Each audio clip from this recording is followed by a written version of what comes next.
방금 준호 씨랑 결혼한 거 후회한다고 하셨죠? 그래, 후회한다. 어쩔래? 시어머니가 거실에서 7번째로 저런 걸 며느리라고 들여서 라며 혀를 차는 소리를 들었을 때 저는 400번째 만두를 빚고 있었습니다. 그 순간 저는 모든 걸 끝내기로 결심했습니다. 제가 3시간 동안 빚은 만두를 전부 쓰레기통에 쏟아부어 버렸거든요. 그러자 시댁 식구들의 얼굴이 하얗게 질리더군요. 이건 제 인생을 되찾기 위한 첫걸음이었습니다. 제가 231번째 만두를 빚고 있을 때였어요. 손가락은 밀가루에 절어 하얗게 변해 있었고 허리는 쑤셔서 펼 수가 없었죠. 주방에는 저 혼자뿐이었습니다. 하지만 거실에서는 계속해서 시끄러운 웃음소리가 들려왔습니다. 아이고, 내가 까다로워서 그러는 게 아니라 어디댁 며느리가 쟤 같은 애가 있는지 좀 봐요. 시어머니 최미숙 여사의 목소리가 주방 문을 뚫고 들어왔습니다. 마치 일부러 저 들으라고 하는 소리 같았죠. 결혼한 지 3년이 지났는데 배에는 소식도 없고 병원에서는 문제 없다고 했다면서요. 이거 일부러 이러는 거 아니겠어요? 엄마, 그만 좀 해요. 남편 김준호의 목소리가 들렸습니다. 모기 소리처럼 힘없이 웅얼거리는 소리였죠. 내가 왜 말을 못해? 애초에 난 너희 결혼 반대했잖아. 쟤네 집안 꼴 좀 봐. 아버지는 도박꾼에, 어머니는 일찍이 바람나서 집 나갔다며. 그런 집에서 자란 애가 뭐가 제대로 됐겠어. 네가 그때 죽고 못 살겠다고 하도 고집을 부려서. 오늘 저녁 들어 7번째였습니다. 오후 3시부터 만두를 빚기 시작해 지금 6시 반까지 시어머니는 친척들 앞에서 저를 7번이나 깎아내렸습니다. 첫 번째는 제가 일이 너무 바빠 집안을 돌보지 않는다고 했고, 두 번째는 제가 요리를 못한다고, 세 번째는 예의가 없다고 했습니다. 네 번째는 돈 씀씀이가 해프다고 했고, 다섯 번째는 김씨 집안에 손주 하나 낳아주지 못한다고, 여섯 번째는 자기 아들에게 제가 과분하다고 했습니다. 그리고 지금이 7번째, 아들이 저와 결혼한 걸 후회한다는 말이었습니다. 저는 손을 멈췄습니다. 도마 위에 가지런히 놓인 만두들을 바라봤습니다. 하얗고 통통한 만두들, 주름 하나하나가 모두 똑같이 잡혀 있었죠. 어릴 적 엄마가 제게 가르쳐준 방식이었습니다. 엄마는 말했죠. 서연아, 만두는 꽉 쥐어야 해. 안 그러면 끓일 때 속이 다 터져버려. 인생도 마찬가지야. 스스로를 단단히 감싸야 해. 안 그러면 마음이 흩어져 버린단다. 그 말을 한 다음 해에 엄마는 집을 떠났습니다. 그리고 다시는 돌아오지 않았죠. 박서연, 만두 다 됐니? 손님들 다 기다리시잖아. 시어머니가 주방 문을 열고 들어왔습니다. 식탁 가득한 만두를 훑어보더니 얼굴에 만족스러운 기색이 스쳤습니다. 근데 뭘 그렇게 꾸물거려. 좀 빨리빨리 좀 해. 거의 다 됐어요. 몇십 개 안 남았어요. 저는 고개를 숙이고 계속 만두를 빚었습니다. 시어머니는 가지 않고 문틀에 기댄 채 말을 이었습니다. 이따 식사할 때 말 많이 하지 마. 네, 그 사투리. 듣기 거북하니까 친척들 앞에서 망신당하지 않게. 그리고 장모님 댁 아들은 공무원이니까 술 따를 때 조심하고 작년처럼 버릇없게 굴지 마라. 저는 고개를 끄덕였습니다. 아무 말도 하지 않았죠. 아, 맞다. 설 지나고 친정 가는 건 그냥 없는 걸로 하자. 내 아버지 명절인데 또 도박판 버릴지 어떻게 알아. 우리가 가봤자 보기만 흉하지. 제 손가락이 순간 멈칫했습니다. 만두피 하나가 제 손에서 찢어졌습니다. 어머니, 아빠가 올해는 절대 안 하신다고. 그 양반이 뭘 안 해? 작년에도 똑같은 소리 했잖아. 결과가 어땠는데? 시어머니는 고개를 저었습니다. 그냥 그렇게 알아. 명절엔 집에서 쉬어. 준우더러 나랑 절에 같이 가자고 했으니까. 그 말을 끝으로 시어머니는 몸을 돌렸습니다. 그러다 다시 돌아보며 한마디 덧붙였습니다. 만두 다 빚으면 바로 쪄. 손님들 기다리시게 하지 말고. 주방 문이 다시 닫혔습니다. 밖에서는 다시 웃음소리가 들려왔습니다. 아가씨, 김지민의 앙칼진 목소리가 들렸죠. 엄마, 그렇게 말하면 새언니가 듣겠어. 들으면 어쩔 건데? 지가 뭘 어쩔 수 있는데. 시어머니의 의기양양한 목소리였습니다. 우리 준호가 마음만 약하지 않았어도 진작에 저는 더 이상 듣지 않았습니다. 400번째 만두를 다 빚었을 때 제 손목은 이미 저리고 굳어서 말을 듣지 않았습니다. 식탁을 가득 메운 만두들을 보는데 문득 3년 전 처음 이 집에 설을 쇠러 왔을 때가 떠올랐습니다. 그때 시어머니는 제 손을 잡고 말했었죠. 서연아, 이제 여기가 내 집이란다. 정말이지. 비웃음이 나올 지경이었습니다. 저는 냉장고를 열어 미리 준비해둔 양념장을 꺼냈습니다. 다진 마늘에 뜨거운 기름을 부었습니다. 고소한 향기가 퍼져나갔습니다. 이건 저만의 비법이었습니다.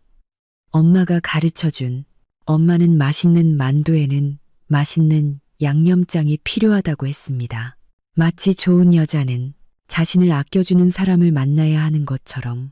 안타깝게도 김준호는 몰랐습니다. 시댁 식구들 모두가 몰랐죠. 서연아, 아직 멀었니? 시아버지 김영철이 문을 열고 들어왔습니다. 술을 몇 잔 하셨는지 얼굴이 붉었습니다. 손님들 다 기다리시는데 며느리가 돼서 뭘 하는 거야? 금방 돼요, 아버님. 제가 차분하게 말했습니다. 빨리 좀 해. 여자들이란 꼭 이렇게 꾸물거린다니까. 시아버지는 투덜거리며 나갔습니다. 저는 만두를 찌기 시작했습니다. 첫 번째 찜통, 두 번째 찜통, 세 번째 찜통, 총 8번을 찌고 나서야 400개의 만두가 모두 완성되었습니다. 거실의 친척들은 이미 인내심을 잃어가고 있었습니다. 그들의 불평 소리가 들렸죠. 마지막 접시를 식탁에 올렸을 때 모두가 자리에 앉아 있었습니다. 긴 식탁에는 음식이 가득했습니다. 대부분 제가 어제부터 준비한 것들이었죠. 갈비찜, 잡채, 오색전, 나물무침, 그리고 제가 빚은 400개의 만두는 커다란 3개의 접시에 담겨 식탁 중앙에 놓여 있었습니다. 이제야 오네. 설날 굶어 죽으라는 줄 알았네. 아가씨 김지민이 만두 하나를 집어들었습니다. 모양은 예쁘게 잘 빚었네. 맛은 어떨지 모르겠지만 시어머니가 웃으며 말했습니다. 이거 우리 서연이가 오후 내내 만든 거니까 다들 많이들 먹어. 형수님 정말 현모양처시네요. 김준호의 사촌 동생이 말했습니다. 준호 형은 복 받았네. 김준호는 저를 한번 쳐다봤습니다. 눈빛에 미안함이 스치는 듯했지만 이내 고개를 숙이고 휴대폰만 만지작거렸습니다. 그는 항상 그랬습니다. 가족들 앞에서는 절대로 제 편을 들어주지 않았죠. 저는 말없이 가장 구석 자리에 앉았습니다. 그 자리는 시댁이 제게 정해준 고정석이었습니다. 상석에서 가장 멀고 주방문과 가까워 음식을 나르거나 술을 따르기 편한 자리였죠. 설날 저녁 식사가 시작되었습니다. 모두가 잔을 부딪히며 덕담을 나눴습니다. 누구도 저와 잔을 부딪혀 주지 않았습니다. 누구도 제게 새해 복 많이 받으라고 말해주지 않았습니다. 저는 투명인간처럼 그 자리에 앉아 그들이 웃고 떠드는 모습을 지켜봤습니다. 서연아, 주방 가서 탕 데워왔는지 좀 봐라. 시어머니가 명령했습니다. 제가 자리에서 일어나 주방으로 갔습니다. 돌아오는 길에 시어머니가 고모에게 하는 말이 들렸습니다. 그러니까요, 형님, 애초에 제가 쟤를 마음에 안 들어 했다니까요. 준호가 하도 고집을 부려서 이 결혼 허락한 거 아니겠어요. 지금 와서 후회해도 늦었죠. 애도 못 낳지. 하는 일도 별 볼 일 없지. 그깟 중소기업에서 격리나 하고 있고 오늘 저녁 8번째였습니다. 저는 식당 입구에 섰습니다. 손에는 김이 모락모락 나는 닭곰탕 그릇을 들고 있었죠. 웃음소리가 가득한 식탁을 바라봤습니다. 제가 직접 빚은 만두들이 그들의 입속으로 하나씩 들어가는 것을 봤습니다. 남편 김준호가 고개를 숙인 채 자기 엄마의 말을 못 들은 척하는 것을 봤습니다. 저는 갑자기 웃음이 터져 나왔습니다. 정말로 소리내어 웃었습니다. 모두가 하던 일을 멈추고 놀란 눈으로 저를 쳐다봤습니다. 아마 그들의 기억 속에서 제가 시댁에서 이렇게 웃는 모습은 처음이었을 겁니다. 서연아, 너 뭘 웃어? 시어머니가 미간을 찌푸렸습니다. 명절날 재수없게 왜 비웃고 그래? 저는 닭곰탕을 식탁에 내려놓고 식탁 중앙으로 걸어갔습니다. 아직 절반 넘게 남은 새 접시의 만두를 바라봤습니다. 방금 준호 씨랑 결혼한 거 후회한다고 하셨죠? 제 목소리는 무서울 정도로 차분했습니다. 시어머니는 잠시 당황했습니다. 제가 이렇게 직접적으로 물어볼 줄은 몰랐던 모양입니다. 네, 내가 그냥 해본 소리지. 뭘 그렇게 정색하고 그래. 그냥 해본 소리요. 저는 고개를 끄덕였습니다. 7번이요. 오후부터 지금까지. 어머니는 7번이나 똑같은 말씀을 하셨어요. 식탁의 분위기는 순식간에 얼어붙었습니다. 친척들은 서로 눈치만 봤습니다. 어떤 사람은 어색하게 고개를 숙이고 음식을 먹었고 어떤 사람은 호기심 가득한 눈으로 구경하고 있었습니다. 김준호가 드디어 고개를 들었습니다. 서연아, 명절인데 이러지 마. 저 아니래요. 저는 그를 바라봤습니다. 저는 그냥 확인하고 싶을 뿐이에요. 어머님이 정말로 준호 씨랑 저를 결혼시킨 걸 후회하시는지. 시어머니는 체면이 깎이자 벌떡 일어섰습니다. 그래, 후회한다. 어쩔래. 내 꼴을 좀 봐. 뭐 하나 내 아들한테 맞는 구석이 있어? 남들 며느리는 명절에 시어머니 금목걸이 사준다는데 너는 내 아버지는 아직도 빚더미에 앉아 있다며. 우리 준호 조건이 얼마나 좋은데 그때 준호 좋다는 여자들이 줄을 섰다고. 엄마, 김준호가 드디어 제지하고 나섰지만 목소리는 여전히 힘이 없었습니다. 저는 더 이상 말하지 않았습니다. 새 접시의 만두 앞으로 걸어갔습니다. 첫 번째 접시를 집어들고 모두가 경악하는 눈빛 속에서 주방으로 향했습니다. 너, 뭐 하는 거야? 시어머니가 소리쳤습니다. 저는 대답하지 않았습니다. 쓰레기통 뚜껑을 열고 만두 한 접시를 그대로 쏟아부었습니다. 하얗고 통통한 만두들이 쓰레기통으로 떨어지며 둔탁한 소리를 냈습니다. 박서연, 너 미쳤어? 김준호가 벌떡 일어섰습니다. 저는 다시 식탁으로 돌아가 두 번째 접시를 집어들었습니다. 그거 당장 내려놔. 시어머니가 달려와 저를 막으려 했습니다. 하지만 제 행동이 더 빨랐습니다. 두 번째 만두 접시도 쓰레기통으로 들어갔습니다. 온 집안이 조용해졌습니다. 오직 제가 세 번째 만두 접시를 향해 걸어가는 발소리만 들렸습니다. 김지민은 입을 벌리고 있었고 고모는 손에 든 젓가락을 식탁에 떨어뜨렸습니다. 시아버지 김영철은 얼굴이 잿빛으로 변해 있었습니다. 저는 마지막 만두 접시를 들고 분노로 일그러진 시어머니의 얼굴을 바라봤습니다. 어머님이 그렇게 아들과 저의 결혼을 후회하신다면 어머님과 가족들이 모두 제가 이 자리에 앉을 자격이 없다고 생각하신다면 제가 직접 빚은 이 만두들도 여러분이 드실 자격이 없습니다. 박서연, 김준호가 드디어 소리쳤습니다. 너 정말 너무하는 거 아니야? 당장 엄마한테 사과해. 저는 제가 3년간 사랑했던 이 남자를 바라봤습니다. 결혼식에서 평생 저를 지켜주겠다고 맹세했던 이 남자를 문득 너무나도 낯설게 느껴졌습니다. 사과요. 저는 고개를 저었습니다. 저는 사과하지 않을 거예요. 저는 마지막 만두 접시를 들고 모두의 시선 속에서 거실로 걸어갔습니다. 현관문을 열고 문 앞에 있는 음식물 쓰레기통에 만두를 쏟아부었습니다. 차가운 바람이 불어들어와 몸이 부르르 떨렸습니다.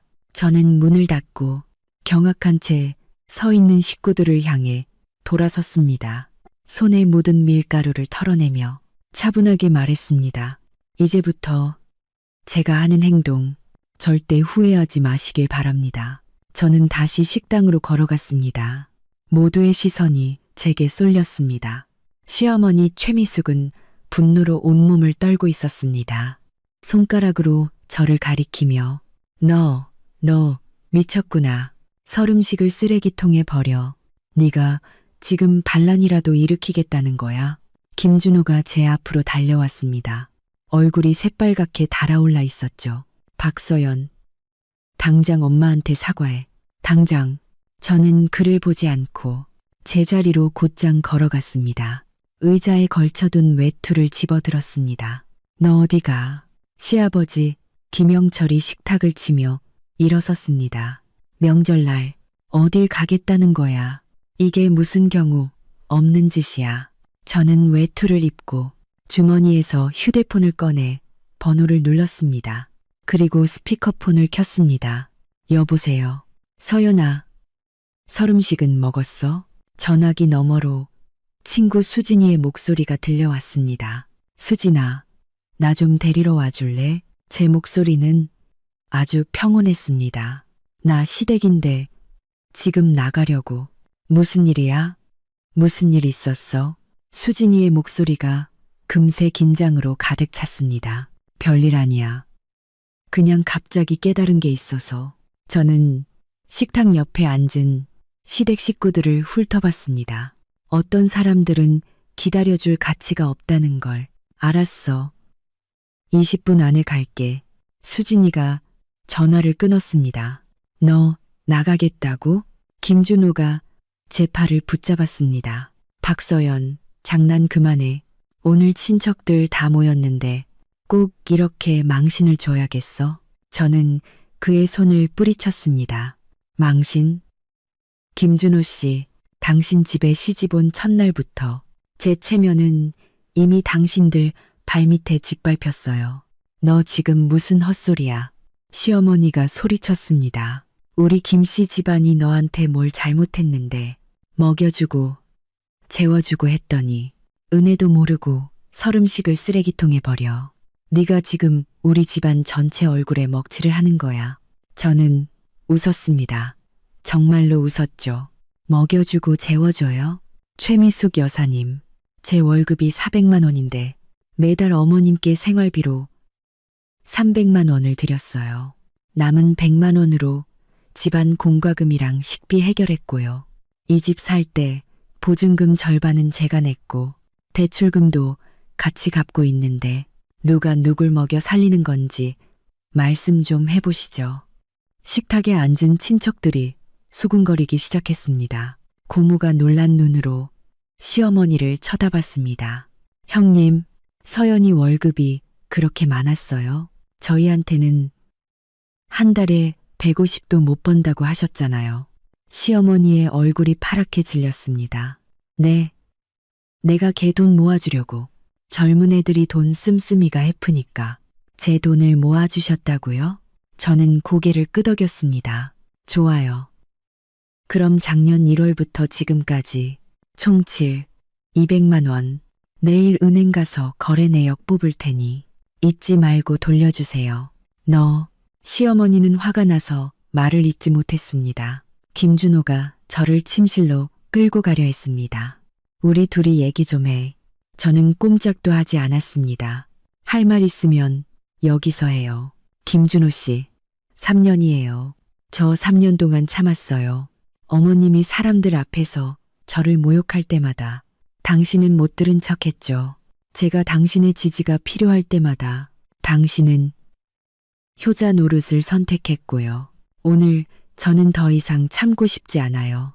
거실의 친척들은 어쩔 줄 몰라 했습니다. 사촌 동생이 작은 목소리로 말했죠. 저희 먼저 가볼까요? 어딜 가? 시어머니가 소리쳤습니다. 다들 앉아. 오늘 다 같이 누가 옳은지 따져보자고. 어디댁 며느리가 쟤처럼 구는지. 저는 벽에 걸린 시계를 봤습니다. 친구가 오기까지 15분 남았습니다. 15분 동안 제가 하고 싶은 말이 좀 있어요. 저는 식탁 앞으로 걸어가 제가 그토록 비위를 맞추려 했던 사람들을 바라봤습니다. 고모님, 작년에 제가 한 음식이 짜다고 하셔서 제가 일부러 요리 학원 등록했던 거 아세요? 그 학원 한 달 수강료가 50만 원이었어요. 제가 야근해서 번 돈으로 다녔죠. 사촌 동생, 너 결혼할 때 내가 축의금으로 50만 원 냈어. 내 반달 월급이었지. 그때 네가 뭐라고 했더라. 형수님, 정말 통 크시네요. 우리 형이 말한 것만큼 짠순이는 아니네라고 했지. 지민아, 저는 아가씨를 바라봤습니다. 네, 대학 4년 동안 쓴 노트북, 휴대폰, 태블릿 PC, 어느 것 하나 내가 사주지 않은 게 있니? 너는 내가 사준 물건들을 쓰면서 내 엄마한테는 내가 내 오빠에게 어울리지 않는다고 말했지. 김지민의 얼굴이 빨개졌습니다. 그건, 그리고 최미숙 여사님. 저는 시어머니를 바라봤습니다. 어머님이 입고 계신 그 스웨터. 제가 지난달 보너스 받아서 사드린 거예요. 30만 원짜리. 어머님이 신고 계신 그 구두. 제가 작년에 사드린 거예요. 20만 원짜리. 어머님 손에 있는 그 옷팔찌. 제가 재작년 연말 보너스로 사드린 거예요. 60만 원짜리. 저는 잠시 말을 멈췄습니다. 목소리가 떨리기 시작했죠. 제가 왜 당신들에게 이런 것들을 사줬을까요? 제가 바보 같아서요. 저는 진심이 진심으로 돌아올 거라고 믿었어요. 제가 당신들에게 잘하면 언젠가는 저를 가족으로 받아줄 거라고 믿었죠. 김준호가 다가왔습니다. 목소리가 부드러워졌죠. 서연아, 그만해. 네가 속상한 거 알아. 당신이 안다고요? 저는 그의 말을 끊었습니다. 당신이 뭘 알아요? 당신 엄마가 당신 없을 때마다 저한테 남은 밥 먹으라고 했던 거 알아요? 우리 엄마가 남겨주신 유일한 목걸이를 그분이 버렸던 건 알아요. 그런 싸구려는 우리 집에 드릴 수 없다고 하면서요. 김준호는 얼어붙었습니다. 무슨 목걸이? 엄마, 정말이야. 시어머니는 그의 시선을 피했습니다. 난 몰라. 무슨 목걸이. 아실 텐데요. 저는 외투 안주머니에서 휴대폰을 꺼내 사진을 찾았습니다. 제가 사진 찍어뒀거든요. 우리 엄마 결혼 예물이었어요. 값비싼 건 아니지만 저한테는 무엇과도 바꿀 수 없는 보물이죠. 제가 쓰레기통에서 찾았어요. 그렇죠. 저는 휴대폰을 친척들에게 돌려 보여줬습니다. 화면에는 더러운 쓰레기 더미 속에 버려진 은목걸이가 있었습니다. 거실은 쥐 죽은 듯 조용했습니다. 그리고 이것도요. 저는 계속해서 사진을 넘겼습니다. 이건 작년에 저를 때린 증거예요. 화면에는 제 팔에 난 시퍼런 멍자국이 있었습니다. 작년에 시어머니가 제가 물을 제때 따라주지 않았다는 이유로 먼지떨이로 때린 자국이었죠. 거짓말이야. 시어머니가 당황했습니다. 지가 넘어진 거라고. 제가 넘어져서 이런 줄무늬 멍이 생길 수 있나요? 저는 차갑게 웃었습니다. 원래는 꺼내고 싶지 않았어요. 집안 망신이니까요. 하지만 오늘 깨달았어요. 여기는 제 집이 아니고 당신들은 제 가족이 아니라는 걸요. 김준호는 사진을 보고 다시 자기 엄마를 쳐다봤습니다. 입술이 파르르 떨렸죠. 엄마, 정말 다 제 잘되라고 그런 거지. 애가 말을 안 듣잖아. 시어머니가 우겼습니다. 초인종이 울렸습니다. 저는 휴대폰을 집어넣었습니다. 제 친구가 왔네요. 김준호 씨, 우리 끝났어요. 서연아, 김준호가 제 손을 잡았습니다. 가지마. 우리 다시 얘기 좀 하자. 무슨 얘기를요? 당신 엄마가 저를 욕할 때 당신이 휴대폰만 보던 얘기를 할까요? 제가 지지가 필요할 때 당신이 사라졌던 얘기를 할까요? 아니면 지난 3년 동안 당신이 단 한 번도 제 생일을 챙겨주지 않았던 얘기를 할까요? 저는 그의 손을 뿌리쳤습니다. 됐어요. 정말로 이제 됐어요. 저는 문을 열었습니다. 수진이가 문 밖에 서 있었습니다. 집안 분위기를 보고 잠시 멈칫하더니 이내 제 앞을 막아서며 말했습니다. 괜찮아. 서연아. 응. 괜찮아. 저는 미리 싸둔 여행 가방을 들었습니다. 사실 작년부터 저는 이 가방을 준비해뒀습니다. 오늘이 되어서야 비로소 사용하게 됐을 뿐이죠. 박서연, 시어머니가 제 등 뒤에서 소리쳤습니다. 네가 오늘 이 문 밖으로 나가면 다시는 돌아올 생각 마. 저는 고개를 돌려 이 집안 사람들을 바라봤습니다. 그리고 웃으며 말했죠.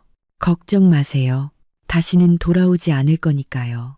저는 여행 가방을 끌고 문 밖으로 나갔습니다. 수진이가 제 뒤를 따랐습니다. 문이 닫히는 순간 안에서 시어머니의 울부짖는 소리와 김준호의 말리는 소리가 들렸습니다. 하지만 저는 돌아보지 않았습니다. 영원히 돌아보지 않을 겁니다. 수진이의 차는 텅 빈 거리를 달렸습니다. 가로등 불빛이 차창에 긴 그림자를 남겼습니다. 우리 집에 가서 지내. 마침 작은 방도 비어 있어. 수진이가 조심스럽게 저를 쳐다보며 말했습니다. 너 정말로 결정한 거지? 저는 좌석에 기댄 채 창밖으로 빠르게 스쳐 지나가는 풍경을 바라봤습니다. 3년이야. 이제 깰 때도 됐지. 그럼 앞으로 어떻게 할 거야? 저는 눈을 감았습니다. 일단 지낼 곳을 찾아야지. 계속 너한테 신세 질 수는 없으니까. 그리고 이혼해야지. 수진이는 잠시 침묵했습니다. 김준호가 동의할까? 그 사람이 동의하고 말고 할 문제가 아니야. 저는 눈을 떴습니다. 수진아, 뭐가 제일 슬픈지 알아? 그 사람 엄마가 나한테 어떻게 했는지가 아니야. 그 사람이 그걸 뻔히 보면서도 모른 척 했다는 거야. 휴대폰이 미친 듯이 진동하기 시작했습니다. 김준호에게서 온 전화였습니다. 끊임없이 저는 무음으로 바꿨습니다. 화면은 계속해서 번쩍였습니다. 받아볼래? 수진이가 물었습니다. 아니, 저는 휴대폰을 가방에 넣었습니다. 저 사람도 좀 애가 타봐야지. 3년 동안 이제 저 사람이 애가 탈 차례야. 수진이의 아파트에 도착하니 벌써 밤 11시가 다 되어 있었습니다. 수진이는 제게 따뜻한 차를 한 잔 건넸습니다. 너 먼저 씻어. 내가 이불 꺼내 놓을게. 수진아. 고마워. 갑자기 코끝이 찡해졌습니다. 몇 년 동안 저는 그 집안 때문에 친구들까지 멀리 했었습니다. 그런 말 하지 마. 수진이가 저를 안아주었습니다. 너는 더 좋은 대접을 받을 자격이 있어. 샤워를 하고 나오니 수진이가 이미 잠자리를 마련해 두었습니다. 수진이는 잠시 망설이더니 서연아, 너한테 할 말이 있어. 지난주에 백화점에서 김준호 봤어. 웬 여자랑 같이 있더라. 제 심장이 쿵 내려앉았습니다. 어떤 여자? 긴 머리에 꽤 예뻤어. 나이는 25, 6쯤 돼 보였고 수진이는 제 표정을 살폈습니다. 둘이 주얼리 매장에 있었는데 반지를 보고 있는 것 같았어. 저는 몇 초간 멍하니 있다가 웃음을 터뜨렸습니다. 눈물이 나올 정도로 웃었죠. 어쩐지 요즘 계속 야근이라고 하더라. 어쩐지 나한테 점점 차가워지더라니. 너 괜찮아? 수진이가 걱정스럽게 물었습니다. 괜찮아. 저는 눈물을 닦았습니다. 오히려 마음이 편해졌어. 이혼할 이유가 더 확실해졌으니까.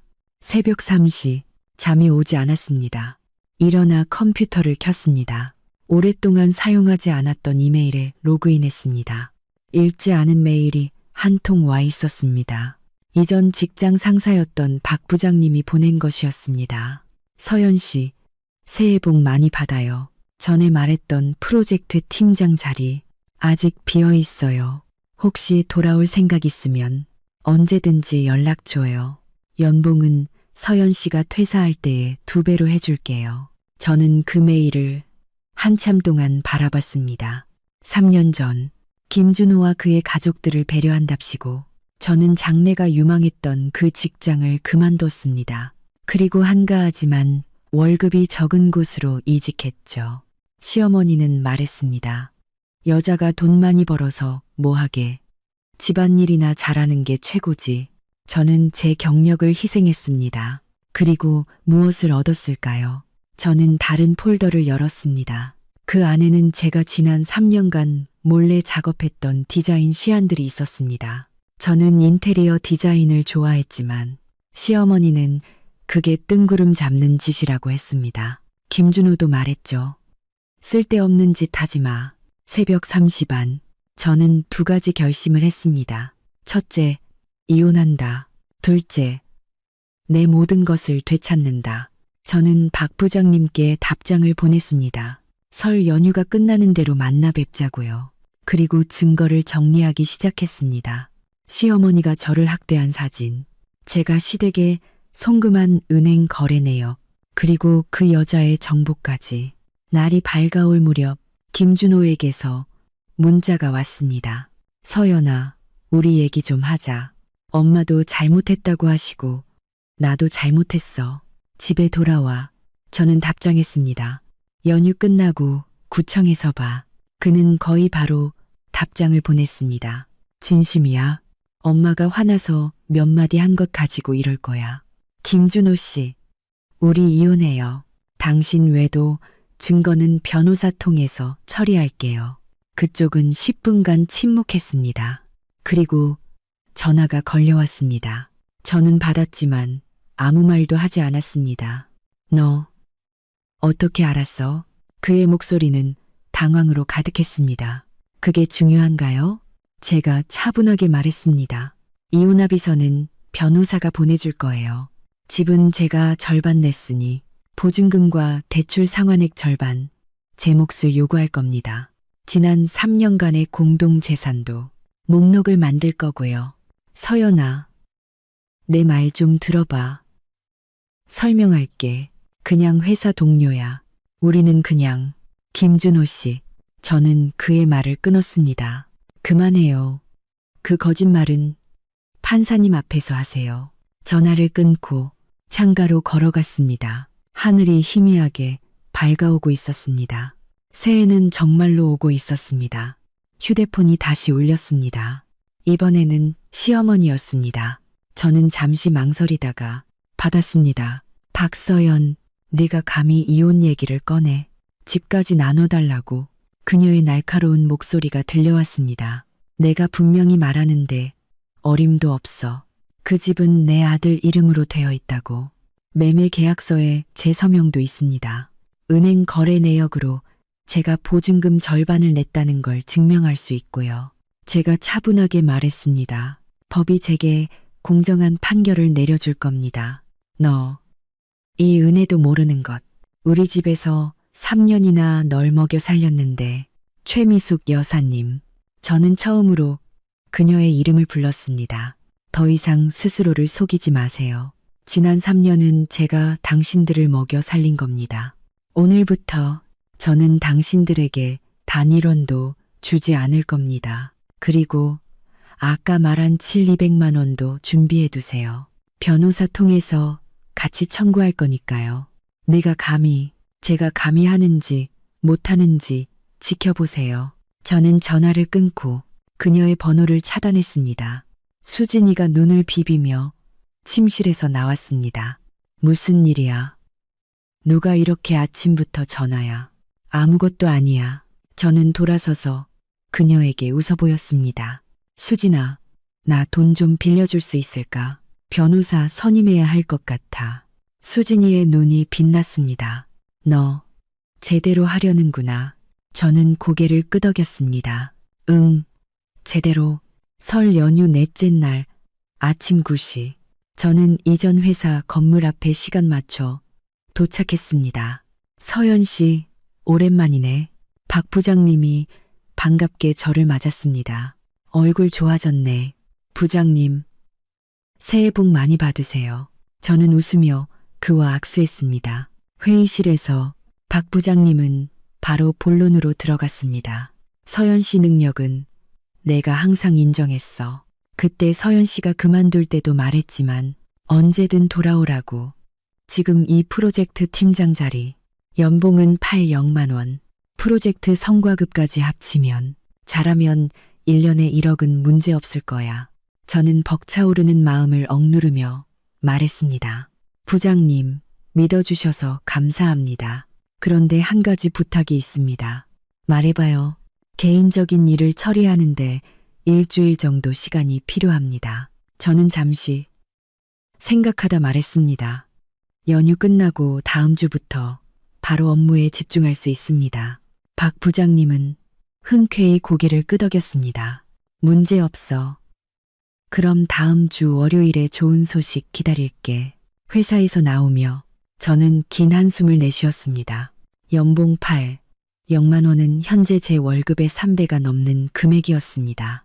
이 수입이 있으면 이혼 후의 생활은 걱정할 필요가 없었습니다. 다음 목적지는 변호사 사무실이었습니다. 수진이가 소개해준 믿고 이혼 전문 변호사였습니다. 성은 최 씨. 최 변호사의 사무실은 깔끔하고 단정했습니다. 그 자신도 그랬죠. 40대쯤으로 보였고 눈빛이 날카로웠습니다. 박서연 씨, 앉으시죠. 최 변호사는 제가 가져온 서류 가방을 받았습니다. 우선 상황을 좀 보겠습니다. 저는 지난 3년간의 결혼 생활에 대해 자세히 설명했습니다. 시어머니의 구박부터 남편의 무관심, 그리고 그의 외도를 발견하기까지. 최 변호사는 기록하며 물었습니다. 이 사진들이 가정폭력을 증명할 수 있을까요? 네, 가능할 겁니다. 진료 기록도 보관하고 있습니다. 저는 휴대폰을 꺼냈습니다. 녹음 파일도 있고요. 녹음 파일이요. 최 변호사가 눈썹을 치켜떴습니다. 저는 고개를 끄덕였습니다. 작년부터 시어머니가 저를 구박하거나 김준호 씨가 제게 언어폭력을 할 때마다 몰래 녹음해뒀습니다. 원래는 그냥 제가 부당한 대우를 받고 있다는 증거를 남기고 싶었을 뿐이에요. 최 변호사는 칭찬하는 눈빛으로 저를 봤습니다. 아주 현명한 판단이셨습니다. 이제 그 녹음 파일들이 중요한 증거가 될 겁니다. 우리는 1시간 넘게 자료를 정리했습니다. 은행 거래 내역, 매매 계약서, 사진, 녹음 파일, 그리고 제가 우연히 찍었던 김준호와 그 여자의 데이트 사진까지. 재산 분할 측면에서는 최 변호사가 분석했습니다. 부동산에 기여한 바가 절반이므로 상응하는 몫을 분할받을 수 있을 겁니다. 지난 3년간의 생활비도 말씀하신 대로 대부분 부담하셨다면 청구 가능하고요. 제가 감수해야 할 대가는 무엇인가요? 제가 물었습니다. 시간과 정신적 소모입니다. 최 변호사가 솔직하게 말했습니다. 이혼 소송은 속전속결로 끝나는 경우가 드뭅니다. 특히 재산 분할이 얽혀 있으면요. 상대방이 시간을 끌 수도 있고 오히려 역공을 할 수도 있습니다. 두렵지 않아요. 제가 말했습니다. 저는 3년을 참았어요. 몇 달 정도는 아무것도 아니죠. 최 변호사가 웃었습니다. 좋습니다. 그럼 시작하죠. 오늘 바로 내용 증명을 작성해서 김준호 씨에게 발송하겠습니다.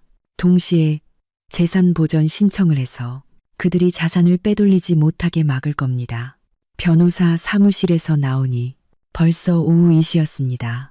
저는 길가에 서서 오가는 사람들을 바라봤습니다. 문득 전에 없던 해방감을 느꼈습니다. 휴대폰이 진동했습니다. 모르는 번호였습니다. 여보세요? 서연아, 나야. 김준호의 목소리가 들려왔습니다. 피곤함이 묻어 있었죠. 우리 만날 수 있을까? 변호사 없이 우리 둘만. 저는 잠시 생각하다 말했습니다. 좋아요. 어디서요?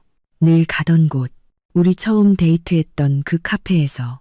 30분 후 저는 카페 문을 열었습니다. 김준호는 창가 자리에 앉아 있었습니다.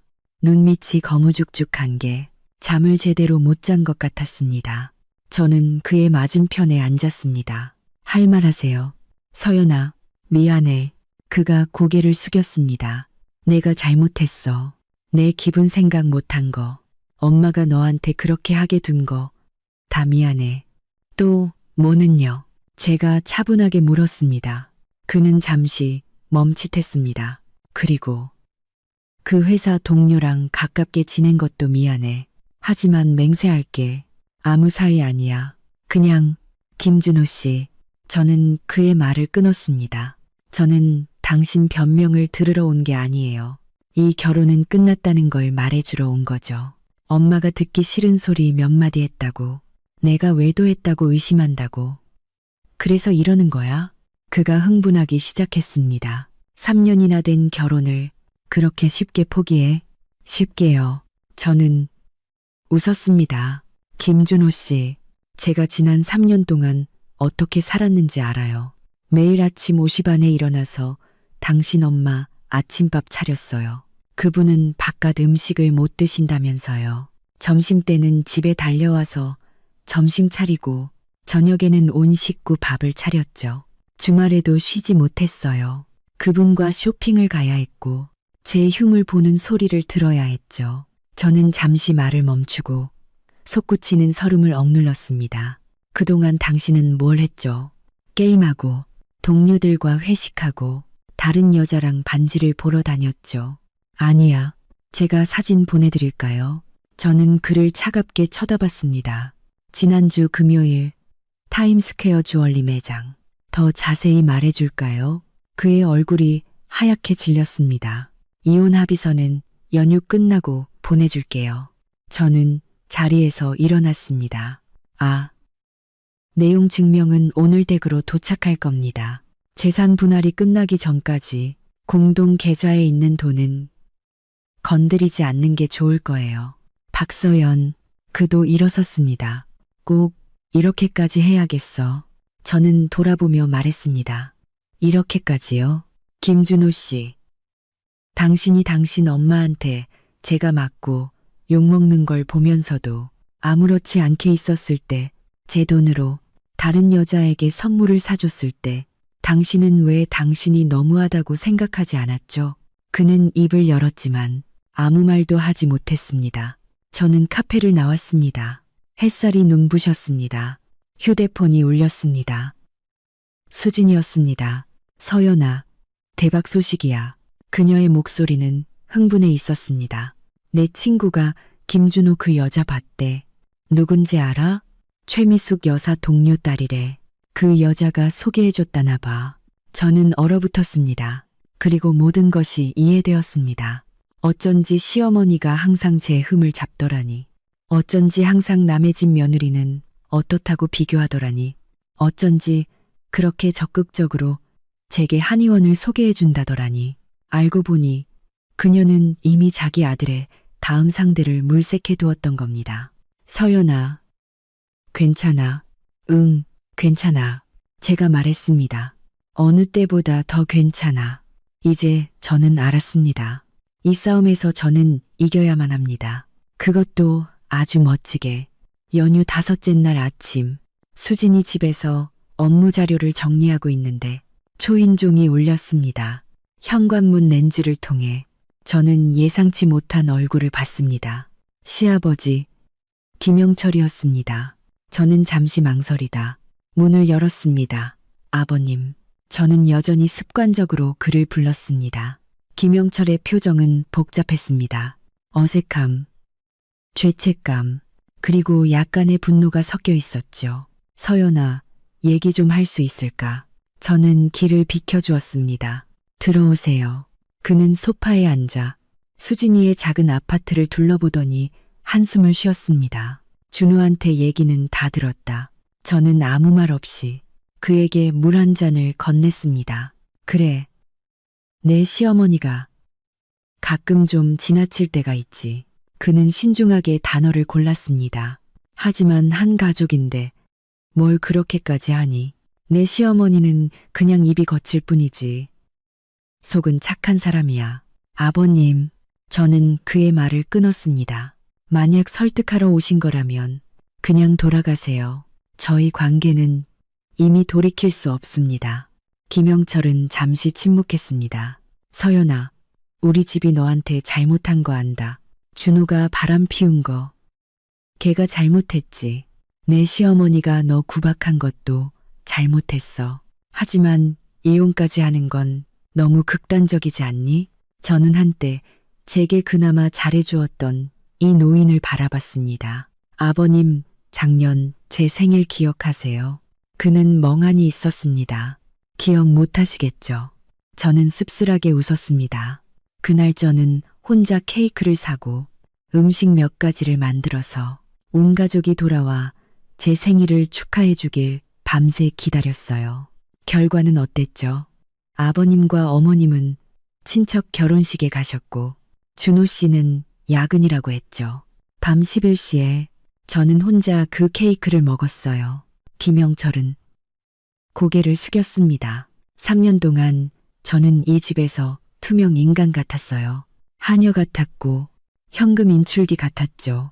제 목소리가 떨리기 시작했습니다. 하지만 제가 가장 힘들었던 건 그런 게 아니에요. 당신들이 단 한 번도 저를 가족으로 생각하지 않았다는 거예요.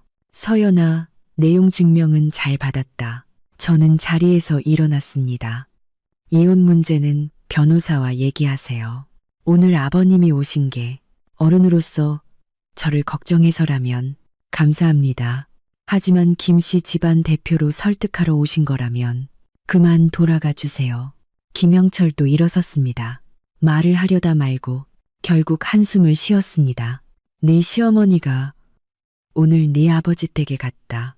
저는 맹 돌아섰습니다. 네? 뭐라고요? 네 아버지랑 얘기해서 너 좀 설득해달라고 하려고. 제 머릿속이 윙 울렸습니다. 도박꾼 아버지, 저는 2년 동안 그를 보지 않았습니다. 최미숙이 그를 찾아갔다니 저를 더 비참하게 만들려는 속셈이었습니다. 언제 가셨어요? 아마 거의 도착했을 거다. 김영철이 말했습니다. 서연아, 내 시어머니 나쁜 사람은 아니야. 그냥 생각이 좀 구식이고 성격이 급해서 그렇지. 저는 그의 말을 끝까지 듣지 않았습니다. 외투를 집어들고 밖으로 뛰쳐나갔습니다. 저는 그녀를 막아야 했습니다. 수진이가 차를 몰아 저를 데려다 주었습니다. 저는 휴대폰을 꽉 쥐었지만 아버지에게 전화할 용기가 나지 않았습니다. 아버지가 무슨 말을 할지, 최미숙이 그에게 무슨 말을 했을지 알 수 없었습니다. 아버지는 도시 서쪽의 낡은 아파트에 살았습니다. 엄마가 떠난 후 아버지가 팔지 않은 유일한 것이었죠. 차가 멈추자마자 저는 최미숙이 아파트 입구에서 나오는 것을 봤습니다. 얼굴에는 의기양양한 미소가 걸려 있었죠. 저를 보더니 그녀는 잠시 멈칫했습니다. 이내 차갑게 웃으며 말했죠. 어머, 빨리도 왔네. 내가 네 아버지한테 무슨 말이라도 할까봐 무서웠니? 아버지한테 무슨 말 했어요? 저는 그녀 앞으로 달려갔습니다. 별말 안 했어. 그냥 사실대로 말했지. 그녀는 팔짱을 끼웠습니다. 네가 이혼하겠다고 우기는 거, 우리 집 재산을 나눠달라고 하는 거, 네가 은혜도 모르는 배신자라는 거. 피가 머리로 솟구쳤습니다. 당신이 무슨 자격으로 우리 아버지를, 적어도 우리 아버지는 당신처럼 겉과 속이 다르지는 않아요. 내가 뭘 어쨌다고. 그녀가 목소리를 높였습니다. 내가 내 며느리 가르치는데 뭐가 잘못됐어. 내 아버지도 그러더라. 자기가 좀 이해해달라고. 네가 철이 없어서 그런 거라고. 비켜요. 저는 그녀를 밀치고 아파트 안으로 뛰어들어갔습니다. 아버지 집 문은 살짝 열려 있었습니다. 저는 문을 열고 들어가 아버지가 낡은 소파에 앉아 있는 것을 봤습니다. 앞에는 봉투가 하나 놓여 있었죠. 아버지가 고개를 들었습니다. 눈이 흐리멍덩했습니다. 마지막으로 봤을 때보다 더 마른 모습이었습니다. 서연아, 왔구나. 그의 목소리는 쉬어 있었습니다. 네, 시어머니 방금 갔다. 저는 그 봉투를 보고 심장이 철렁했습니다. 그 여자가 돈 줬어요. 아버지는 고개를 끄덕였습니다.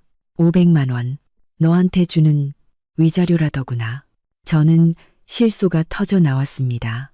위자료요. 그 여자 500만 원으로 아빠한테 저 이혼하지 말라고 설득해달라고 한 거죠. 아버지는 오랫동안 침묵했습니다. 대답하지 않을 거라고 생각했을 때쯤 그는 그 봉투를 집어들었습니다. 그리고 천천히 조금씩 반으로 찢어버렸습니다. 아빠, 서연아. 그는 찢어진 봉투를 쓰레기통에 던졌습니다. 아빠는 좋은 아빠가 아니었다. 평생 너랑 내 엄마한테 제일 미안했어. 제 눈가가 순식간에 붉어졌습니다. 지난 3년 동안 네가 올 때마다 나한테 돈 주고 집 청소해주고 그의 목소리가 메었습니다. 하지만 난 한 번도 네가 잘 지내는지 물어보지 않았지. 시집 잘 가면 다 잘 사는 줄 알았어. 아빠, 방금 그 여자가 한 말, 난 한 글자도 안 믿는다. 그는 고개를 들어 저를 봤습니다. 내 딸, 네가 막다른 길에 몰리지 않았다면 절대 이런 결정을 하지 않았을 거라는 거. 아빠는 알아. 저는 울음을 터뜨렸습니다. 3년 동안의 서름이 그 순간 터져 나왔습니다. 아버지가 일어나 비틀거리며 제 앞으로 다가왔습니다. 그리고 어릴 적처럼 제 머리를 쓰다듬었습니다. 아빠는 널 지지한다. 그 돈, 우린 필요 없어. 아빠가 능력은 없어도 딸 행복 팔아서 먹고 살 순 없지. 그 순간 저는 가족이 무엇인지 깨달았습니다. 혈연도 법적인 관계도 아니었습니다. 가장 필요할 때 내 편이 되어주는 사람이었습니다. 고마워요, 아빠. 저는 그를 안았습니다.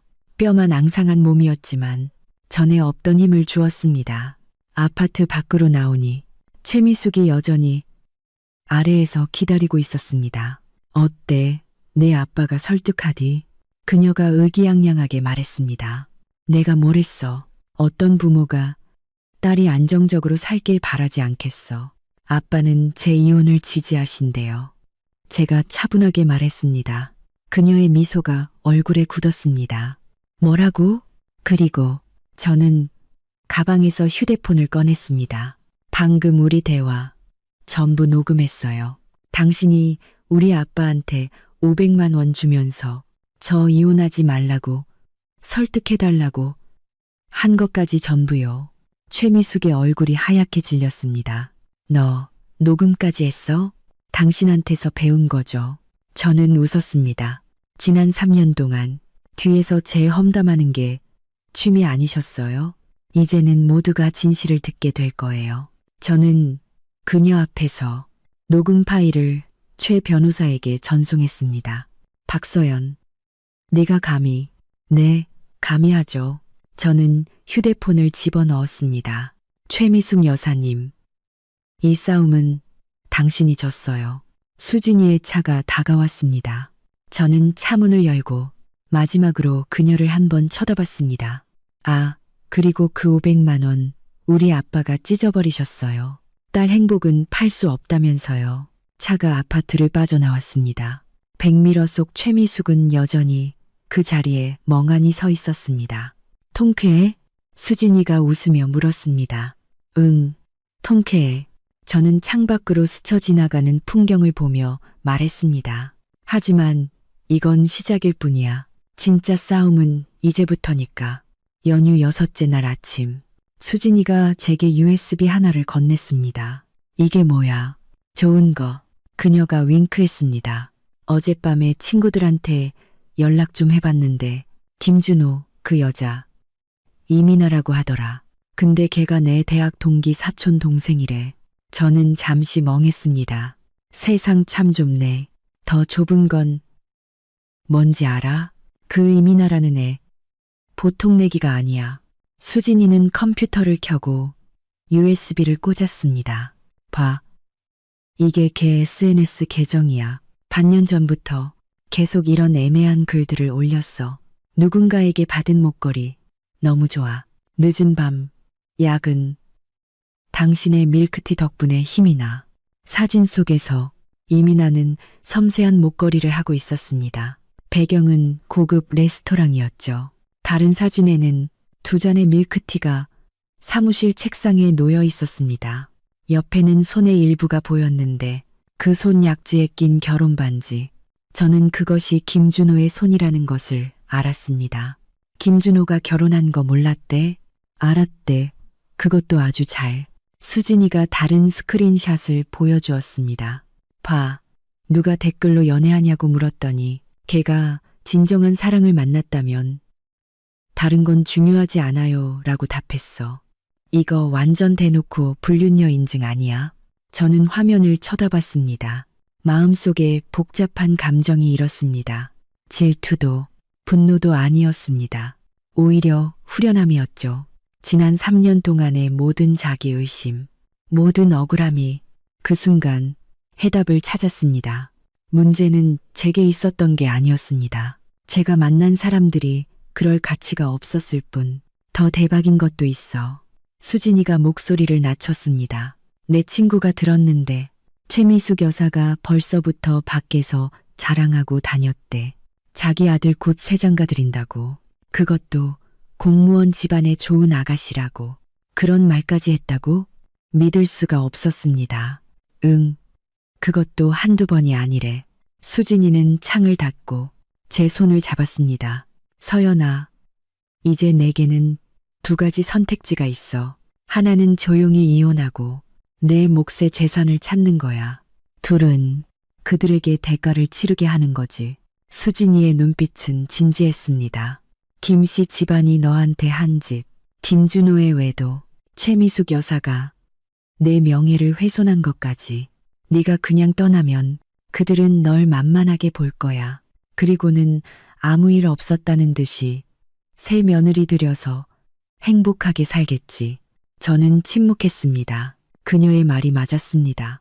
최미숙의 성격상 이혼 후에도 분명 제 험담을 하고 다닐 겁니다.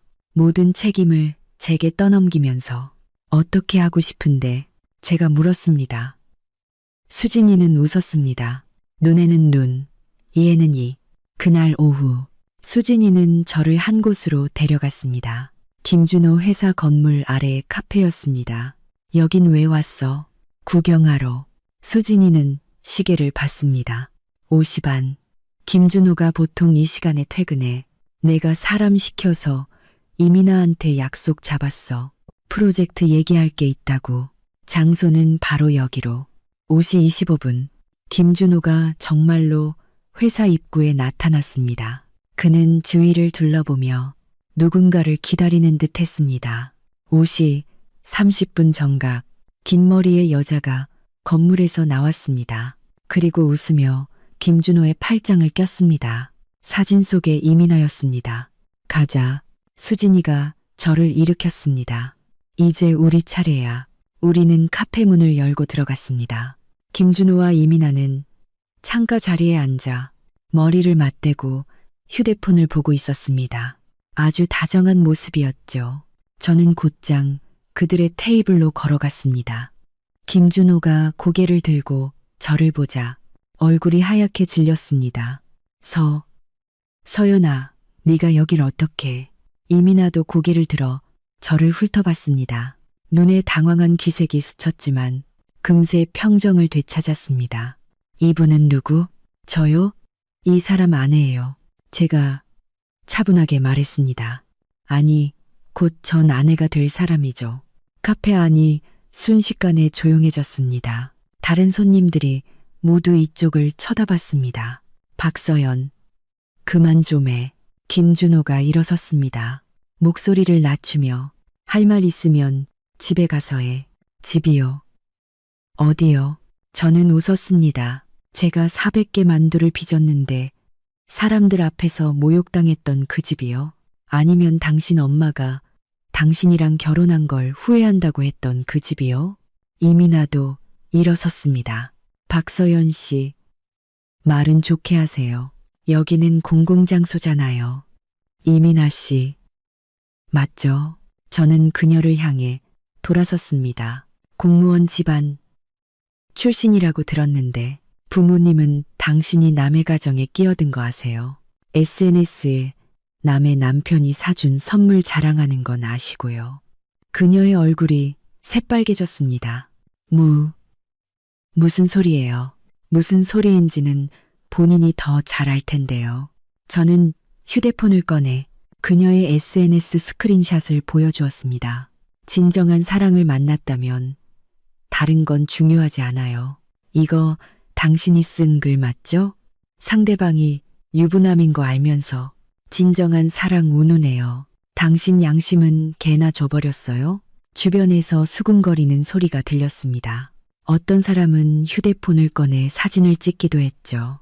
박서연, 김준호가 제 휴대폰을 뺏으려 했습니다. 수진이가 그를 막아섰습니다. 김준호 씨, 폭력은 안 되죠. 수진이가 차갑게 말했습니다. 저 지금 다 녹화하고 있거든요. 김준호는 그 자리에 굳었습니다. 저는 이 두 남녀를 바라봤습니다. 3년간의 억울함과 분노가 그 순간 차분한 힘으로 바뀌었습니다. 김준호 씨, 연휴 끝나고 구청에서 봐요. 만약 안 나오면 법정에서 봅시다. 그리고 내용 증명받으셨죠? 재산 분할 끝나기 전까지 공동계좌에 있는 돈 건드리면 재산 운익으로 간주됩니다. 결과는 본인이 잘 알겠죠. 저는 돌아서려다가 무언가 생각난 듯 이민아를 돌아보며 말했습니다. 아, 그리고 당신 목에 걸린 그 목걸이 제가 예전에 예쁘다고 생각했지만 비싸서 못 샀던 거네요. 김준호 씨가 우리 공동계좌 돈으로 사준 거죠. 영수증 잘 보관해둬요. 이혼할 때 반환 청구할 거니까. 카페를 나오며 저는 긴 숨을 내쉬었습니다. 기분 어때? 수진이가 물었습니다. 통쾌해. 저는 웃었습니다. 하지만 아직 부족해. 그날 밤 제 휴대폰은 시댁 식구들의 전화로 불이 났습니다. 김준호, 최미숙, 김영철, 심지어 아가씨 김지민까지 전화를 걸어왔습니다. 저는 하나도 받지 않았습니다.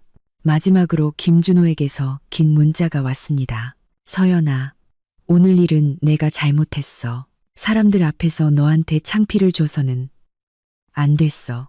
하지만 우리 3년 정이 있는데 꼭 이렇게까지 해야겠어. 미나 문제는 내가 정리할게.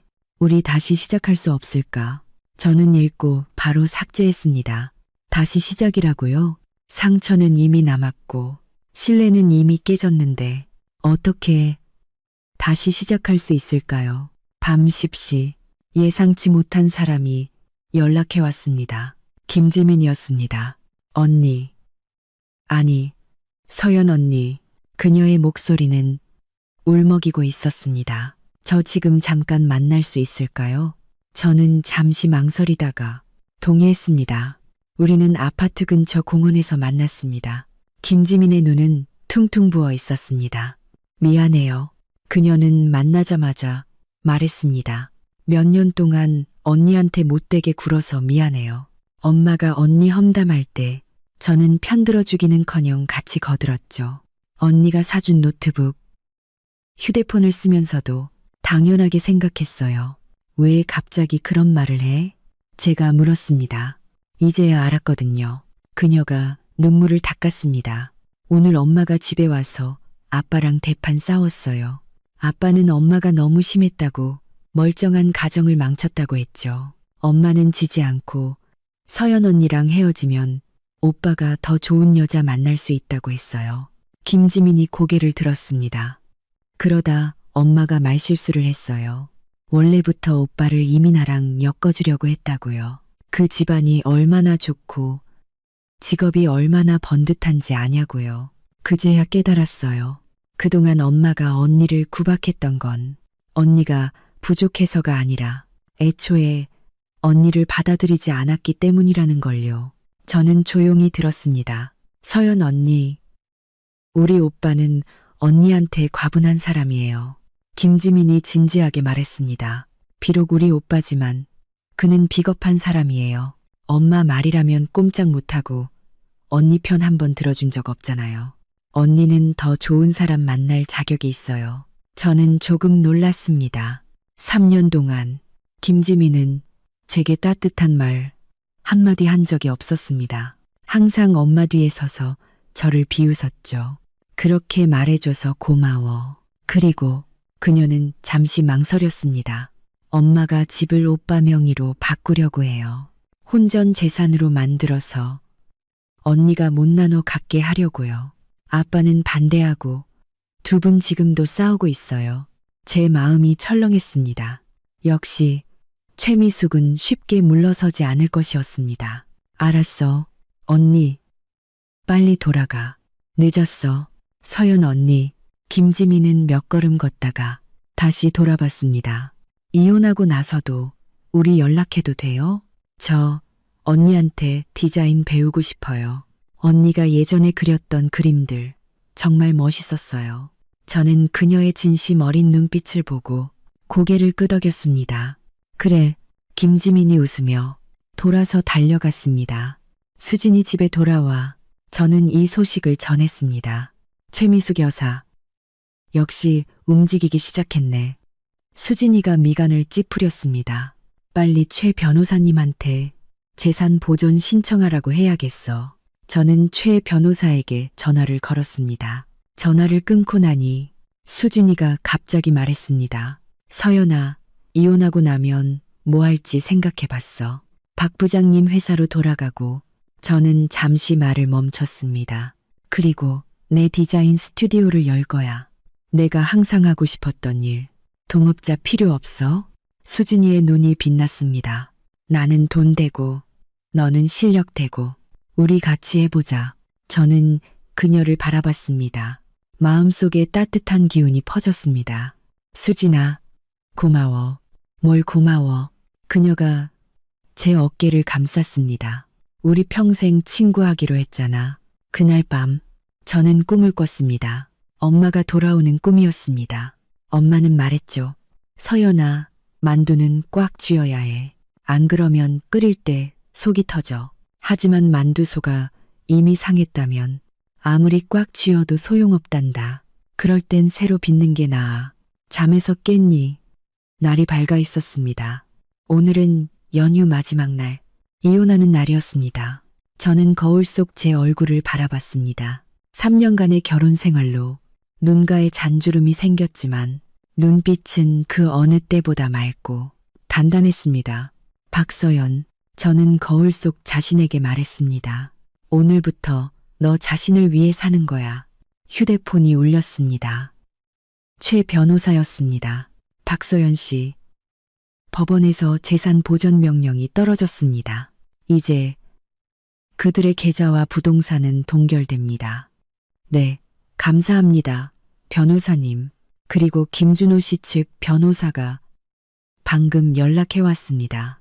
협의 이혼에는 동의하지만 재산 분할은 법적 절차에 따르겠다고 합니다. 제가 받을 몫은 제가 그의 말을 끊었습니다. 단 1원도 양보할 수 없습니다. 전화를 끊고 저는 3년 동안 입지 않았던 빨간 코트를 꺼내 입었습니다. 결혼 전 제가 가장 좋아했던 색이었죠. 최미숙은 너무 야하다고 품위가 없어 보인다고 해서 다시는 입지 않았습니다. 거울 속에서 빨간색은 제 피부를 더 하얗게 보이게 했고 활기차 보이게 했습니다. 휴대폰이 다시 울렸습니다. 김준호였습니다. 서연아, 나 구청 앞에서 기다리고 있어. 우리 마지막으로 얘기 좀 할 수 있을까? 가서 얘기하죠. 안전히 낸 저는 전화를 끊었습니다. 수진이가 차로 저를 데려다 주었습니다. 차 안에서 그녀가 물었습니다. 떨려? 아니, 안 떨려. 저는 창밖을 보며 말했습니다.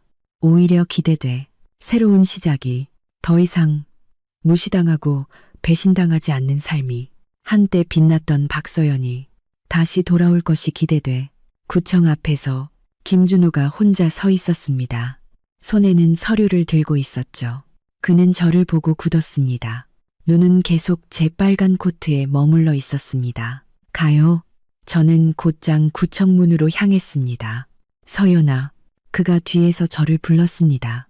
오늘 많이 달라 보이네. 저는 돌아보며 살짝 웃었습니다. 오늘부터 저는 김씨 집안 며느리가 아니니까요. 저는 그냥 박서연이에요. 햇살이 제 몸 위로 쏟아졌습니다. 따뜻했습니다. 구청 로비에는 사람이 많지 않았습니다. 설 연휴가 막 끝난 터라 이혼 접수 창구 앞에는 두세 쌍의 부부만이 기다리고 있었습니다. 김준호와 저는 구석에 앉았습니다. 그가 손에 든 서류를 제게 건넸습니다. 이혼 합의서 초안이야. 한번 봐. 저는 서류를 받아들고 첫 장을 넘기자마자 미간을 찌푸렸습니다. 공동예금을 3분의 1만 저한테 준다고요? 이유가 뭐죠? 엄마가 그 돈 대부분은 엄마가 준 거라고 하셔서. 김준호는 시선을 피했습니다. 그리고 지난 3년 동안 내 생활비는 다 집에서 댔으니까. 김준호 씨, 저는 서류를 덮었습니다. 당신 어머니가 당신에게 준 돈은 증여에 해당돼요. 공동 재산이 아니죠. 지난 3년 동안 제 월급 400만 원 중 80%인 300만 원을 생활비로 드렸어요. 남은 100만 원으로 집안 공과금을 냈고요. 은행 거래 내역에 다 나와 있는데 지금 뽑아다 드릴까요? 그는 침묵했습니다. 그리고 집, 저는 계속 말했습니다. 보증금 절반을 제가 냈고 3년 동안 대출금도 같이 갚았어요. 법적으로 저는 최소 40%는 받을 수 있어요. 이 합의서에는 20%만 준다고 되어 있네요. 제가 법을 모른다고 생각하세요? 아니면 만만하게 보이세요? 옆에서 이혼을 기다리던 다른 부부들이 이쪽을 쳐다봤습니다. 김준호가 목소리를 낮췄습니다. 서연아, 우리 밖에 나가서 얘기하자. 여기서 싸우지 말고. 왜 나가야 하죠? 저는 목소리를 높였습니다. 저는 여기서 말할 거예요. 사람들한테 판단해달라고 할 거예요. 결혼 3년 동안 제 월급 다 바치고 집안일 다 하고 당신 부모님 모셨어요. 그 대가가 당신의 외도와 당신 어머니의 모욕이었죠. 이제 이혼하는데 저를 빈손으로 내쫓겠다고요? 한 중년 여성이 참지 못하고 말했습니다. 아가씨, 그런 남자는 헤어지는 게 맞아. 받을 건 다 받아야지. 다른 남자도 고개를 저었습니다. 여보쇼, 당신 너무하네. 김준호의 얼굴이 새빨개졌습니다. 박서연, 꼭 이렇게 추하게 만들어야겠어? 추한 건 당신이에요. 저는 일어섰습니다. 이 합의서 서명 안 해요. 다시 작성해서 법대로 재산을 나누든지 아니면 법정에서 봅시다. 법정에서 보자고. 그래, 보자. 익숙한 목소리가 끼어들었습니다. 최미숙이 어느새 로비에 나타나 기세등등하게 걸어오고 있었습니다. 내가 너 같은 거 무서워할 줄 알아. 내가 분명히 말하는데 박서연, 그 집은 내 아들 이름으로 되어 있으니 내 몫은 없고 예금도 내가 아들한테 준 거니 내 몫은 없어. 엄마, 여긴 어떻게 왔어? 김준호가 당황했습니다. 내가 안 오면 네가 또 저 계집애한테 속아 넘어갈까 봐 왔지. 최미숙은 저를 가리켰습니다. 박서연, 내가 변호사한테 다 물어봤어. 혼전 재산은 네가 1원도 못 가져간대. 저는 웃었습니다. 그래요? 그럼 그 변호사님이 제가 보증금 절반 낸 은행 거래 내역이 있다는 건 말 안 해주시던가요? 결혼 후 같이 갚은 대출금은 부부 공동 재산이라는 것도요. 당신 아들이 우리 공동 예금으로 다른 여자에게 선물 사준 건 제가 반환 청구할 수 있다는 것도요. 최미숙은 제 연이은 질문에 할 말을 잃었습니다. 그리고 저는 휴대폰을 꺼냈습니다. 어제 우리 아빠한테 500만 원 주면서 이혼 말려달라고 한 거, 그건 혼인 자유침해로 제가 신고할 수도 있어요. 무슨 소리야. 최미숙이 당황했습니다. 누가 네 아빠한테 돈을 줬다고. 제가 녹음 파일 틀어드릴까요? 저는 재생 버튼을 누르려 했습니다. 그만. 김준호가 소리쳤습니다. 모두의 시선이 그에게 쏠렸습니다. 그는 깊은 숨을 내쉬고 결심한 듯 말했습니다. 엄마, 먼저 돌아가세요. 서연이 문제는 우리가 알아서 해결할게요. 뭘 해결해? 최미숙이 물러서지 않았습니다. 내가 분명히 말하는데, 김준호, 네가 오늘 저 계집애한테 1원이라도 더 주면 넌 내 아들도 아니야. 엄마, 김준호가 드디어 폭발했습니다. 지난 3년 동안 엄마가 서연이 구박할 때 제가 한마디라도 했어요? 서연이가 집에서 하녀처럼 일할 때 제가 한마디라도 했냐고요. 이제 이혼하는데 제발 제 인생 제가 결정하게 좀 내버려 두세요. 최미숙은 충격을 받았습니다. 항상 순종적이던 아들이 이렇게 반항할 줄은 몰랐던 모양입니다. 저도 조금 놀랐습니다. 김준호가 저를 향해 돌아섰습니다. 피곤한 목소리로 서연아, 합의서 다시 쓰자. 집은 시세대로 평가해서 내 몫만큼 줄게. 예금도 내 월급이 많지 않아서 대부분 엄마가 준 돈이긴 하지만 결혼했으니 공동재산으로 치고 우리 반반 나누자. 김준호, 네가 감히. 최미숙이 소리쳤습니다. 엄마, 김준호가 그녀를 봤습니다. 한 번만 더 이러시면 저 집 나갈 거예요. 저도 이제 지쳤어요. 로비는 조용해졌습니다. 최미숙은 입을 벌린 채 아무 소리도 내지 못했습니다.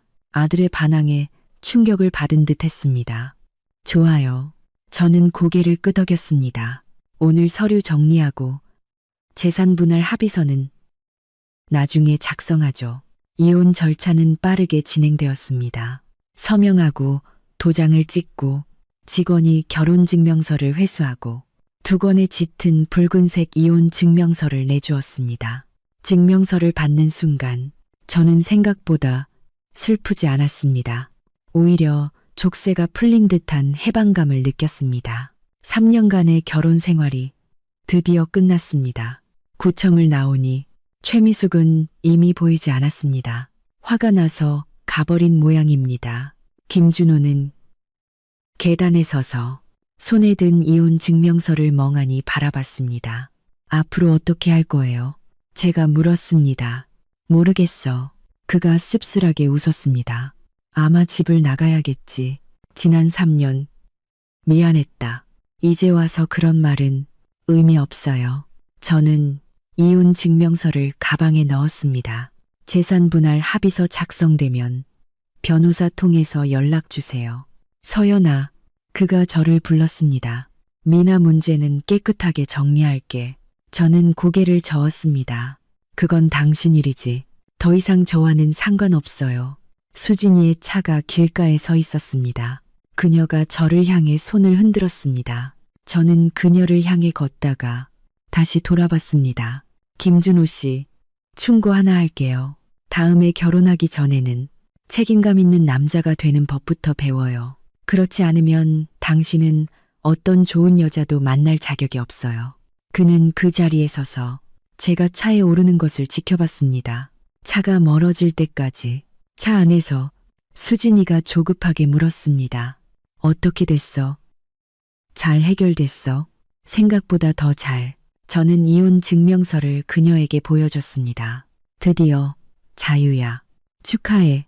수진이가 환호했습니다. 가자. 축하 파티하러. 내가 맛있는 거 쏠게. 잠깐만. 저는 휴대폰을 꺼냈습니다. 나 SNS에 글 하나만 올리고 이혼했다고 광고하게. 수진이가 놀랐습니다. 저는 고개를 끄덕였습니다. 불쌍하게 보이려는 게 아니야. 모든 사람에게 알리는 거지. 나 박서연. 새로운 인생 시작했다고. 저는 셀카 사진 하나를 골랐습니다.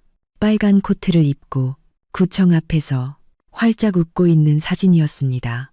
글은 간단하게 썼습니다. 3년간의 여정이 끝났습니다. 모든 경험에 감사합니다. 후회는 없습니다. 미래는 저 자신을 위해 살겠습니다. 글을 올린 지 5분도 안 돼요. 휴대폰이 미친 듯이 진동하기 시작했습니다. 좋아요와 댓글, 그리고 메시지가 쏟아졌습니다. 놀라움, 축하, 걱정. 이전 직장 동료가 말했습니다. 서연 언니, 멋져요. 돌아온 싱글을 환영합니다. 대학 동기는 진작 헤어지지. 자유를 되찾은 걸 축하해. 라고 했습니다. 오랫동안 연락이 끊겼던 몇몇 친구들도 도움이 필요하면 언제든 말하라는 메시지를 보내왔습니다. 이 따뜻한 말들을 보며 제 눈가가 촉촉해졌습니다. 저를 걱정해주는 사람이 이렇게나 많았다니. 김씨 집안을 떠나니 세상은 여전히 아름다웠습니다. 봐. 이게 진짜 내 친구들이야. 수진이가 말했습니다. 진심으로 네가 잘 되길 바라는 사람들. 맞아. 지난 3년 동안 저는 김씨 집안에 녹아들기 위해 친구들을 멀리하고 사회생활을 포기했습니다. 그리고 얻은 것은 무엇이었을까요? 가치 없는 것들이었죠. 아, 맞다. 수진이가 갑자기 무언가 생각난 듯 말했습니다. 박 부장님이 아침에 연락 왔었어. 너 언제부터 출근할 수 있냐고. 프로젝트가 급해서 네가 빨리 와야 한대. 내일. 제가 말했습니다. 내일부터 바로 출근할게. 그렇게 급하게 며칠 쉬지도 않고. 안 쉬어. 저는 창밖으로 스쳐 지나가는 풍경을 보며 말했습니다. 이미 3년을 낭비했어. 단 하루도 더 낭비하고 싶지 않아. 차는 고급 레스토랑 앞에 멈췄습니다. 수진이는 창가 자리를 예약해 두었습니다. 음식을 주문하고 그녀는 저를 진지하게 바라봤습니다.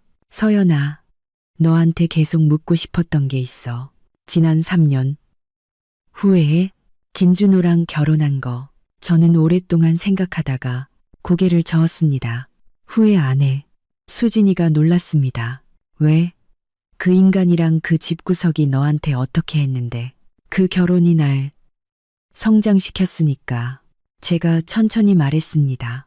여자는 가정을 위해 자신을 완전히 포기해서는 안 된다는 걸 깨닫게 해줬고, 굴욕적으로 참는다고 존중받을 수 없다는 것도 알게 해줬어.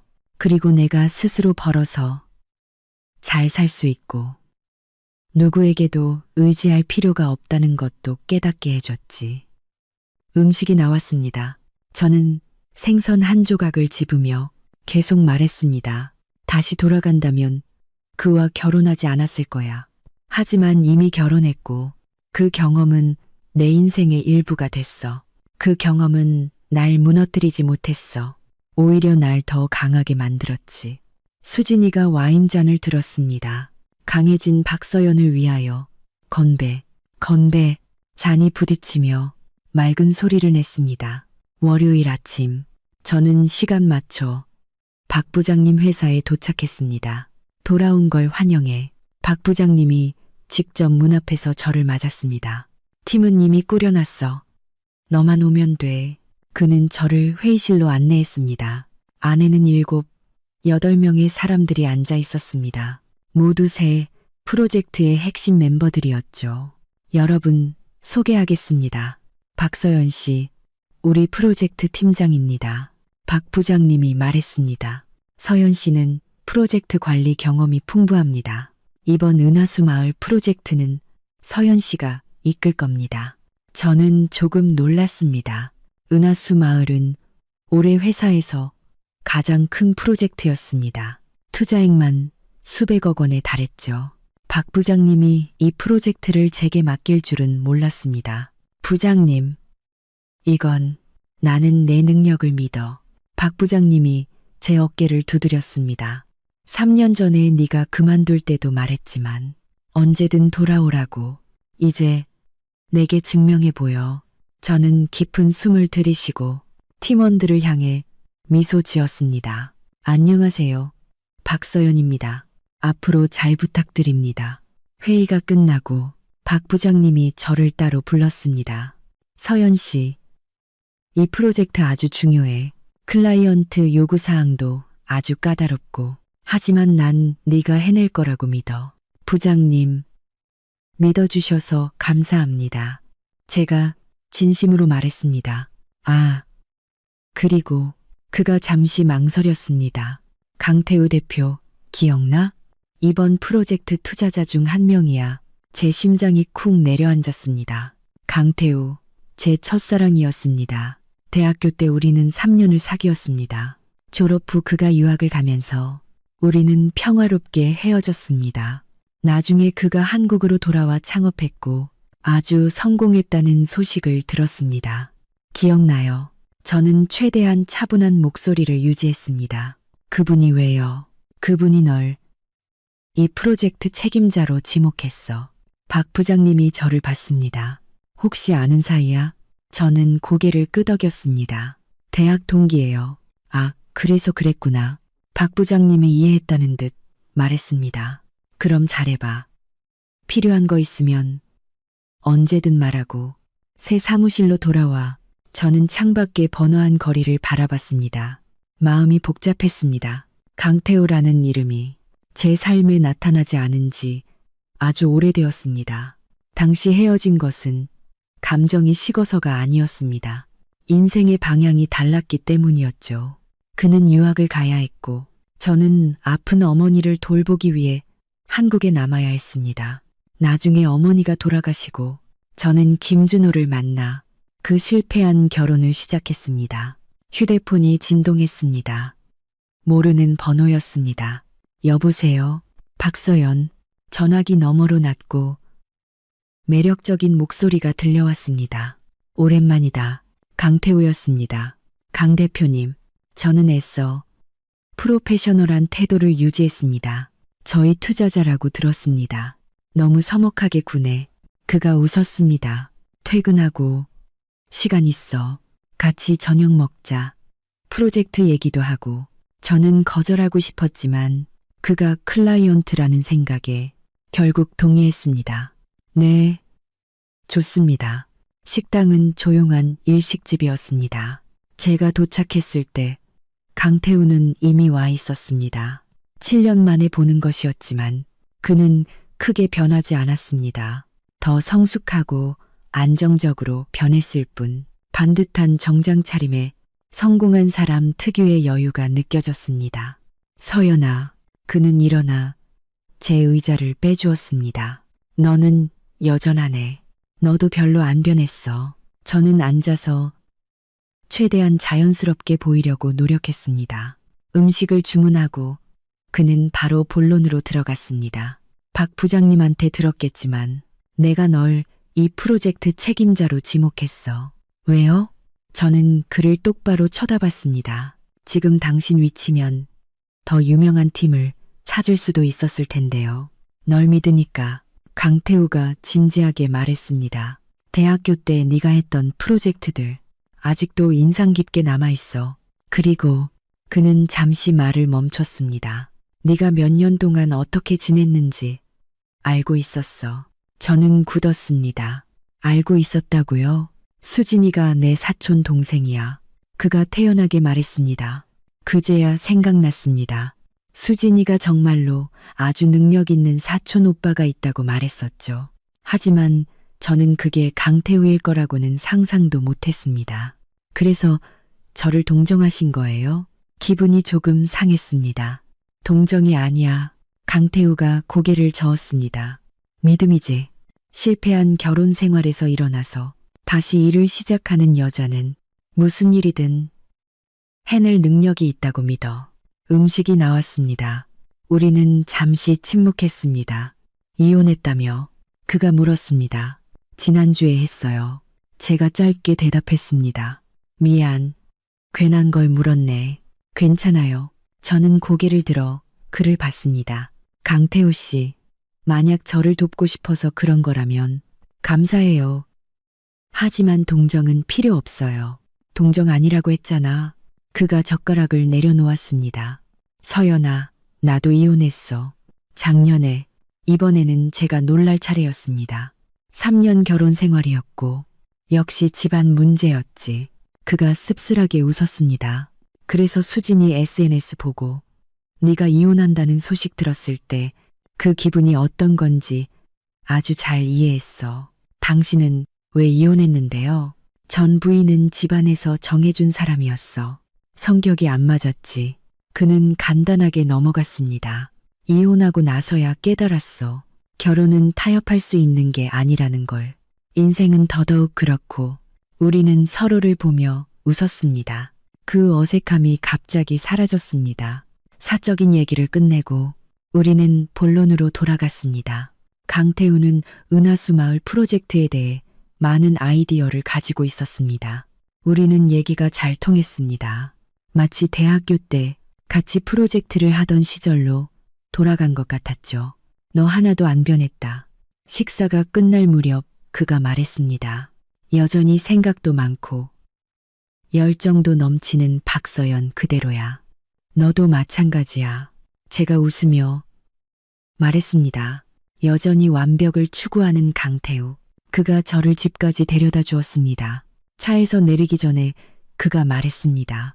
서연아, 일은 일이고 혹시 도움이 필요하면 언제든지 나한테 연락해. 그럴게요. 제가 고개를 끄덕였습니다. 고마워, 태우야. 그의 이름을 부르고 나서야 저는 깨달았습니다. 오늘 밤 우리가 처음으로 서로의 이름을 불렀다는 것을. 집에 돌아오니 수진이가 팩을 하며 TV를 보고 있었습니다. 우리 오빠 만났다며 그녀가 윙크했습니다. 왜 진작 말 안 했어? 강태우가 내 사촌 오빠라고 말하면 네가 부담스러워할까봐 그랬지. 수진이가 팩을 떼며 말했습니다. 어땠어? 예정이 다시 살아났어. 쓸데없는 소리마. 제가 그녀를 째려봤습니다. 우리는 이제 비즈니스 관계야. 울생 비즈니스 관계라. 수진이가 고개를 저었습니다. 우리 오빠 너한테 계속 관심 있었어. 네가 결혼할 때 몰래 결혼식에도 갔었다니까. 그리고 돌아와서 밤새 술만 마셨어. 저는 멍해졌습니다. 강태우가 그럴 줄은 상상도 못했습니다. 휴대폰이 울렸습니다. 김지민이었습니다. 서연 언니, 통화 괜찮으세요? 그녀의 목소리는 아주 작았습니다. 몰래 전화하는 것 같았죠. 응, 괜찮아. 무슨 일이야? 엄마가 언니랑 이혼한 거 알고 집에서 난리 났어요. 김지민이 목소리를 낮췄습니다. 언니 물건들 다 내다 버렸어요. 보기 싫다고. 제가 몰래 몇 개 챙겨놨는데 언제 와서 가져가실래요? 제 마음이 쿵 내려앉았습니다. 예상은 했지만 막상 들으니 기분이 좋지 않았습니다. 그 물건들 중에는 엄마가 남겨주신 사진도, 대학교 때 쓴 일기도, 김준호와 연애할 때의 기념품도 있었습니다. 내일 가지러 갈게. 집으로는 오지 마세요. 김지민이 말했습니다. 엄마가 언니 보면 또 난리 칠 거예요. 우리 밖에서 만나요. 제가 가져다 드릴게요. 우리는 다음날 점심 회사 근처 카페에서 만나기로 했습니다. 전화를 끊고 수진이가 물었습니다. 김지민? 걔는 왜? 최미숙 여사가 내 물건 버렸대. 걔가 챙겨놨다고. 그나마 걔는 양심이 있네. 수진이가 코웃음을 쳤습니다. 하지만 서연아, 조심해야 해. 최미숙 같은 사람은 절대 그냥 안 물러서. 알아. 제가 고개를 끄덕였습니다. 하지만 이제 무섭지 않아. 지금의 박서연은 일도 있고 친구도 있고 다시 시작할 용기도 있어. 두려울 게 없어. 다음 날 점심 저는 카페에서 김지민을 만났습니다. 그녀는 큰 여행 가방과 종이 상자를 들고 있었습니다. 저를 보자 조금 안절부절 못했죠. 서연 언니 물건 대부분 여기 있어요. 몇 개는 엄마가 이미 쓰레기장에 버려서 제가 못 찾았어요. 고마워. 저는 상자를 받았습니다. 이것만으로도 충분해. 우리는 자리에 앉아 커피를 2잔 시켰습니다. 김지민은 계속 고개를 숙이고 손가락을 꼼지락거렸습니다. 너희 엄마는 괜찮으셔? 안 좋아요. 김지민이 고개를 저었습니다. 이혼하고 나서 매일 집에서 화만 내세요. 오빠는 못났다고. 아빠는 무능하다고. 저는 은혜도 모른다고. 남편만 든다고요. 그녀가 고개를 들었습니다. 눈이 빨갰죠. 서연 언니, 제가 예전에 언니한테 그렇게 못되게 굴었는데 왜 아직도 저를 만나주세요? 저는 잠시 생각했습니다. 너는 너고 내 엄마는 내 엄마니까. 그리고 너는 결국 진실의 편에 섰잖아. 그건 용기가 필요한 일이야. 김지민이 울음을 터뜨렸습니다. 미안해요. 정말 미안해요. 언니가 처음 시집 왔을 때 저한테 얼마나 잘해줬는데 숙제도 봐주고 쇼핑도 같이 가주고 제 고민도 들어줬잖아요. 근데 엄마가 언니 안 좋다고 하니까 저는 그냥 거기에 동조했어요. 언니는 남이라고 생각했거든요. 다 지난 일이야. 저는 그녀에게 휴지를 건넸습니다. 너는 앞으로 어떻게 할 거야? 저 집에서 나가려고요. 김지민이 눈물을 닦았습니다. 인턴 자리도 구했고 혼자 방 얻어서 살려고요. 이 집 더는 못 있겠어요. 도움 필요하면 말해. 아니에요. 아니에요. 그녀가 손사래를 쳤습니다. 이미 언니한테 너무 패를 끼쳤어요. 사실 오늘 온 건 언니한테 알려줄 게 있어서예요. 그녀는 가방에서 봉투 하나를 꺼냈습니다. 이거 엄마가 숨겨둔 건데 제가 서랍에서 몰래 꺼내왔어요. 저는 봉투를 받았습니다. 안에는 은행 카드와 쪽지가 있었습니다. 쪽지에는 최미숙의 필체로 미나에게 주는 선물 888만 원. 행운을 빌며 라고 적혀 있었습니다. 이거 이민아한테 줄 선물이에요. 김지민이 말했습니다. 언니랑 이혼하기도 전에 엄마가 준비해뒀어요. 그 집안이 좋고 직업이 좋아서 언니보다 1000배는 낫다고 했어요. 저는 그 카드를 바라봤습니다. 마음이 차갑게 식었습니다. 제가 그들의 비위를 맞추려고 애쓰는 동안 최미숙은 이미 아들의 다음 상대를 물색하고 있었던 겁니다. 이 카드에 있는 돈, 아마 언니랑 오빠 공동 계좌에서 뺀 돈일 거예요. 김지민이 작은 목소리로 말했습니다. 언니가 알아야 할 것 같아서요. 고마워. 지민아, 저는 카드를 챙겼습니다. 재산 분할에 아주 큰 도움이 될 거야. 우리는 잠시 더 얘기를 나눴습니다. 김지민의 휴대폰이 울렸습니다. 엄마에게서 온 전화였습니다. 그녀는 긴장한 채 저를 쳐다보고 옆으로 가서 전화를 받았습니다. 저는 여행 가방을 열어 제 물건들을 살펴봤습니다. 대부분 옷이었고 책과 작은 소품들이 있었습니다. 종이 상자에는 앨범과 기념품이 들어 있었죠.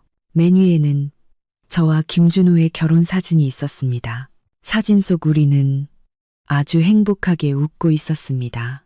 그때는 정말로 그와 평생 함께 할 거라고 믿었습니다. 뭘 그렇게 봐.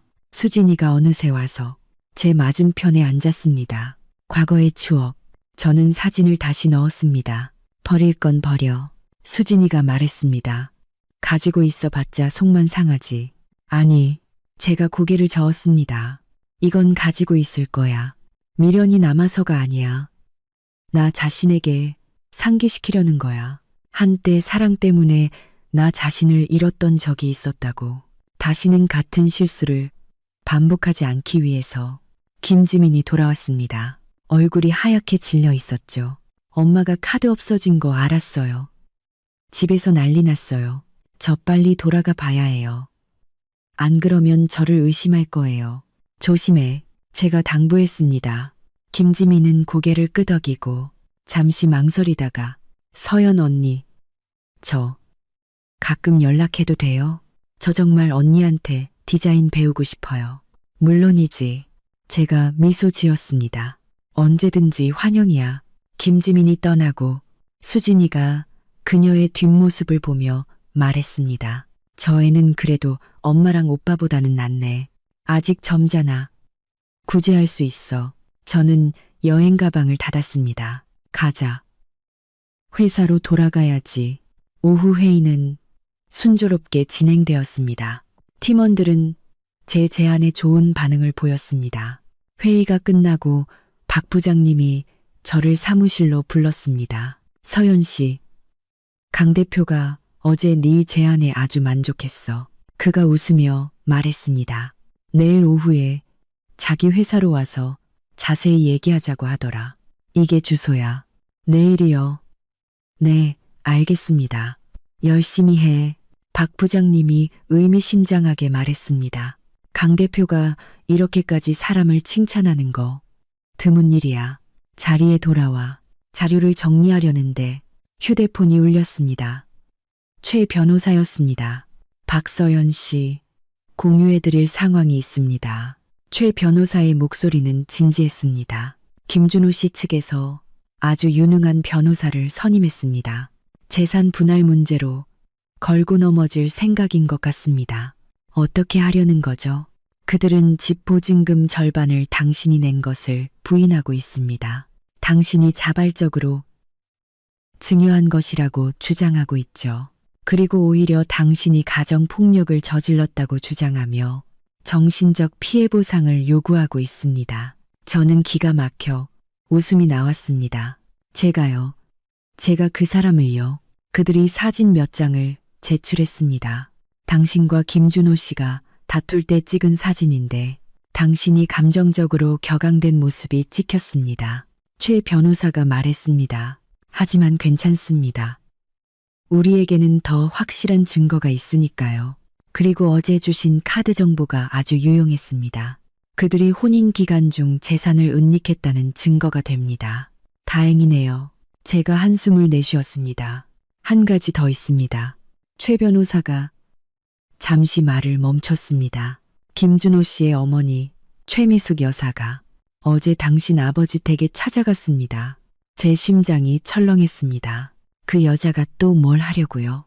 아래층에서 큰 소리로 소란을 피웠다고 합니다. 당신이 집안 돈을 훔친 도둑이라고 소리치고 당신 아버지를 경찰에 신고하겠다고 협박했다고 합니다. 최 변호사가 말했습니다. 당신 아버지가 심장마비로 쓰러져서 병원으로 이송됐습니다. 네? 저는 벌떡 일어섰습니다. 어느 병원이죠? 최 변호사가 병원 이름을 말해주었습니다. 저는 가방을 집어들고 밖으로 뛰쳐나갔습니다. 서연아, 무슨 일이야? 수진이가 쫓아나왔습니다. 우리 아빠가 입원했대. 최미숙이 찾아가서 난리쳤대.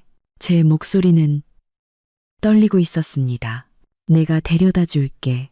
차 안에서 저는 계속 아버지에게 전화를 걸었지만 꺼져 있었습니다. 결국 이웃 아주머니에게 전화를 걸어 아버지가 아직 수술 중이라는 것을 알았습니다. 네 아빠, 그 여자 때문에 쓰러진 거야. 아주머니가 전화기 너머로 말했습니다. 그 여자가 아래층에서 30분 넘게 소리 질렀어. 네가 가르침도 없이 자랐다고, 집안 돈 훔쳤다고, 온갖 험한 말을 다 하더라. 내 아빠가 내려가서 따지니까 그 여자가 내 아빠를 밀쳤어. 그러자 내 아빠가 쓰러졌지. 저는 전화를 끊었습니다. 온몸이 차갑게 식었습니다. 최미숙, 그 여자는 정말 미쳤습니다. 미친 여자 같으니라고. 수진이가 화가 나서 운전대를 쳤습니다. 병원에 도착했을 때 아버지는 이미 일반 병실로 옮겨졌지만 아직 의식이 없었습니다. 의사는 급성 심근경색이라고 했습니다. 다행히 병원으로 빨리 이송되어서 최악의 상황은 면했다고 했습니다.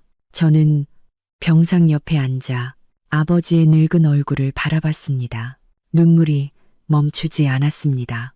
어릴 적부터 아버지는 좋은 아빠가 아니었습니다. 술과 도박에 빠져 가정을 돌보지 않았죠. 하지만 제가 가장 필요할 때 아버지는 제 편에 서주었습니다. 500만 원을 찢어버리며 딸의 행복은 팔 수 없다고 말해주었습니다. 그런데 이제 아버지는 저 때문에 여기에 누워 있었습니다. 서연아, 수진이가 제 어깨를 감쌌습니다. 내 탓이 아니야. 내 탓이야. 제가 흐느꼈습니다. 내가 이혼하지 말았어야 했어. 그들을 건드리지 말았어야 했어. 헛소리 마라. 희미한 목소리가 들렸습니다. 저는 고개를 들었습니다. 아버지가 깨어났습니다. 아빠, 저는 그의 손을 잡았습니다. 어때? 아파? 안 아파? 그가 힘겹게 웃었습니다. 바보 같은 딸. 이혼한 거 잘한 거야. 그런 집안은 빨리 벗어나는 게 상책이지. 하지만 아빠, 난 괜찮아. 그가 제 말을 끊었습니다. 최미숙 그 여자. 내가 진작에 혼쭐을 내줬어야 했는데 내가 이렇게 약해 빠져서야 그 여자가 아빠를 밀었다고요? 아버지가 고개를 끄덕였습니다. 하지만 나도 당하고만 있지는 않았어. 그 여자 뺨을 한 대 갈겨줬지. 저는 멍하니 있다가 눈물 섞인 웃음을 터뜨렸습니다. 확실히 아버지다운 행동이었습니다. 절대 손해보는 법이 없었죠. 서연아, 아버지가 저를 진지하게 바라봤습니다. 아빠가 예전에는 너랑 네 엄마한테 미안했다. 이제는 좋은 아빠가 되고 싶어. 그 첫걸음이 널 지지하는 거야. 네가 이혼하고 싶으면 하고, 재산 찾고 싶으면 찾고, 그들을 고소하고 싶으면 해. 아빠는 널 지지한다. 저는 소리내어 울었습니다. 울지 마. 그가 제 눈물을 닦아주었습니다. 내 딸이 이렇게 훌륭한데 그런 집구석한테 당하고 살 순 없지. 아빠 말 들어. 독해져야 할 땐 독해져야 해. 그들이 우리 집안이 만만치 않다는 걸 알게 해줘야지. 수진이도 눈가가 붉어졌습니다. 아저씨 말씀이 맞아요. 서연아, 우리 그 여자 고소하자. 폭행죄로 아주 된통당하게 해줘야 해. 저는 눈물을 닦았습니다. 눈빛이 점점 단단해졌습니다. 네, 아빠, 푹 쉬세요. 이 일은 저한테 맡기세요. 병실을 나와 저는 최 변호사에게 전화를 걸었습니다. 변호사님, 소송을 추가하고 싶습니다.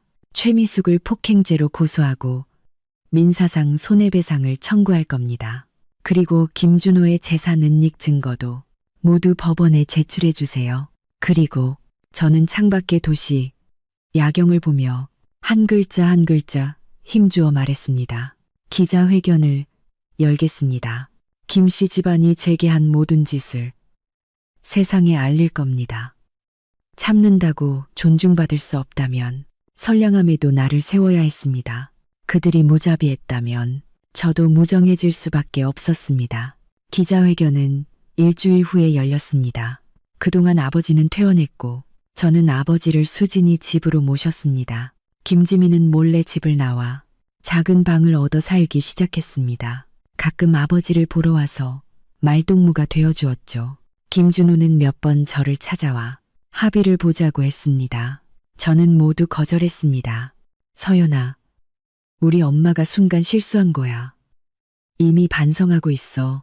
그가 전화로 애원했습니다. 우리 고소 취하하자. 네가 원하는 돈 다 줄게. 순간 실수요? 저는 차갑게 웃었습니다. 우리가 결혼한 첫날부터 그분은 제게 좋은 얼굴을 보여준 적이 없어요. 3년 동안 저를 구박하고 모욕하고 심지어 때렸죠. 이제는 우리 아버지를 쓰러뜨려 병원에 입원시켰는데 이게 순간 실수라고요? 그럼 어쩌자는 거야. 김준호도 초조해졌습니다. 꼭 법정까지 가서 망신을 당해야겠어. 망신이요? 제가 반문했습니다. 김준호 씨, 당신이 바람 피운 순간부터, 당신 엄마가 사람들 앞에서 저를 모욕한 순간부터 당신 집안은 이미 망신거리였어요. 제가 지금 하는 건 더 많은 사람들에게 그 사실을 알리는 것뿐이에요. 전화를 끊고 저는 기자회견 발표문을 준비하기 시작했습니다. 수진이가 걱정스럽게 물었습니다. 정말 기자회견까지 할 거야? 너한테 안 좋은 영향이 있으면 어떻게? 영향? 제가 웃었습니다. 나는 피해자야. 내가 뭘 두려워하겠어. 두려워해야 할 건 그들이지. 강태우도 전화를 걸어왔습니다. 서연아, 도움이 필요하면 말해. 내가 아는 유능한 변호사들이 몇 명 있어. 아니요. 괜찮아요. 최 변호사님이 아주 잘해주고 계세요. 제가 말했습니다. 고마워요. 태우 씨, 기자회견 날 갈게. 그가 잠시 말을 멈췄습니다. 친구로서 기자회견 당일 저는 일찍 일어났습니다. 단정한 흰색 정장을 골라 입고 옅은 화장을 했습니다. 긴 머리는 낮게 묶었죠. 거울 속 여자의 눈빛은 단단했습니다. 예전의 주눅든 모습은 찾아볼 수 없었죠. 준비됐어? 수진이가 물었습니다. 응, 준비됐어. 기자회견은 시내 호텔 회의실에서 열렸습니다. 10여 개의 언론사가 참석했습니다. 대부분 최 변호사가 연락한 곳들이었죠. 저는 무대 위로 올라가 아래의 카메라와 기자들을 바라봤습니다. 깊은 숨을 들이쉬었습니다. 언론인 여러분, 안녕하십니까? 저는 박서연입니다. 오늘 여러분을 모신 이유는 제가 지난 3년간 겪었던 일과 제가 왜 이혼을 결심하고 전 시어머니인 최미숙 여사를 고소하게 되었는지 말씀드리기 위함입니다. 이어서 저는 차분한 목소리로 3년간의 결혼 생활을 이야기했습니다. 과장도 감정적인 호소도 없이 오직 사실만을 말했습니다. 저는 시어머니가 저를 구박하는 녹음 파일을 공개했고 김준호의 외도 사진을 보여주었으며 최미숙이 제 아버지를 밀어 쓰러뜨려 입원시킨 진단서를 공개했습니다. 장례는 술렁였습니다. 기자들은 빠르게 무언가를 기록했죠. 원래는 여기까지 오고 싶지 않았습니다. 제가 계속 말했습니다. 하지만 제 아버지가 병상에 누워 계시고 전 시어머니가 여전히 저에 대한 헛소문을 퍼뜨리고 있을 때 저는 침묵이 가해자를 더 대담하게 만들 뿐이라는 것을 깨달았습니다. 오늘 제가 이 자리에 선 것은 저 자신뿐만 아니라 결혼 생활에서 부당한 대우를 받는 모든 여성을 위함입니다. 저는 그들에게 말하고 싶습니다. 부당함에 맞서 아니오라고 말하라고, 상처에 맞서 반격하라고. 질의응답 시간에 기자들의 질문은 날카로웠지만 저는 차분하게 대답했습니다. 박서연 씨, 전 남편의 외도에 대한 확실한 증거가 있습니까? 네. 사진과 카드 사용 내역이 있습니다. 모두 법원에 제출했습니다. 요구하신 정신적 피해 보상액이 상당히 높은데 합리적인 금액이라고 생각하십니까?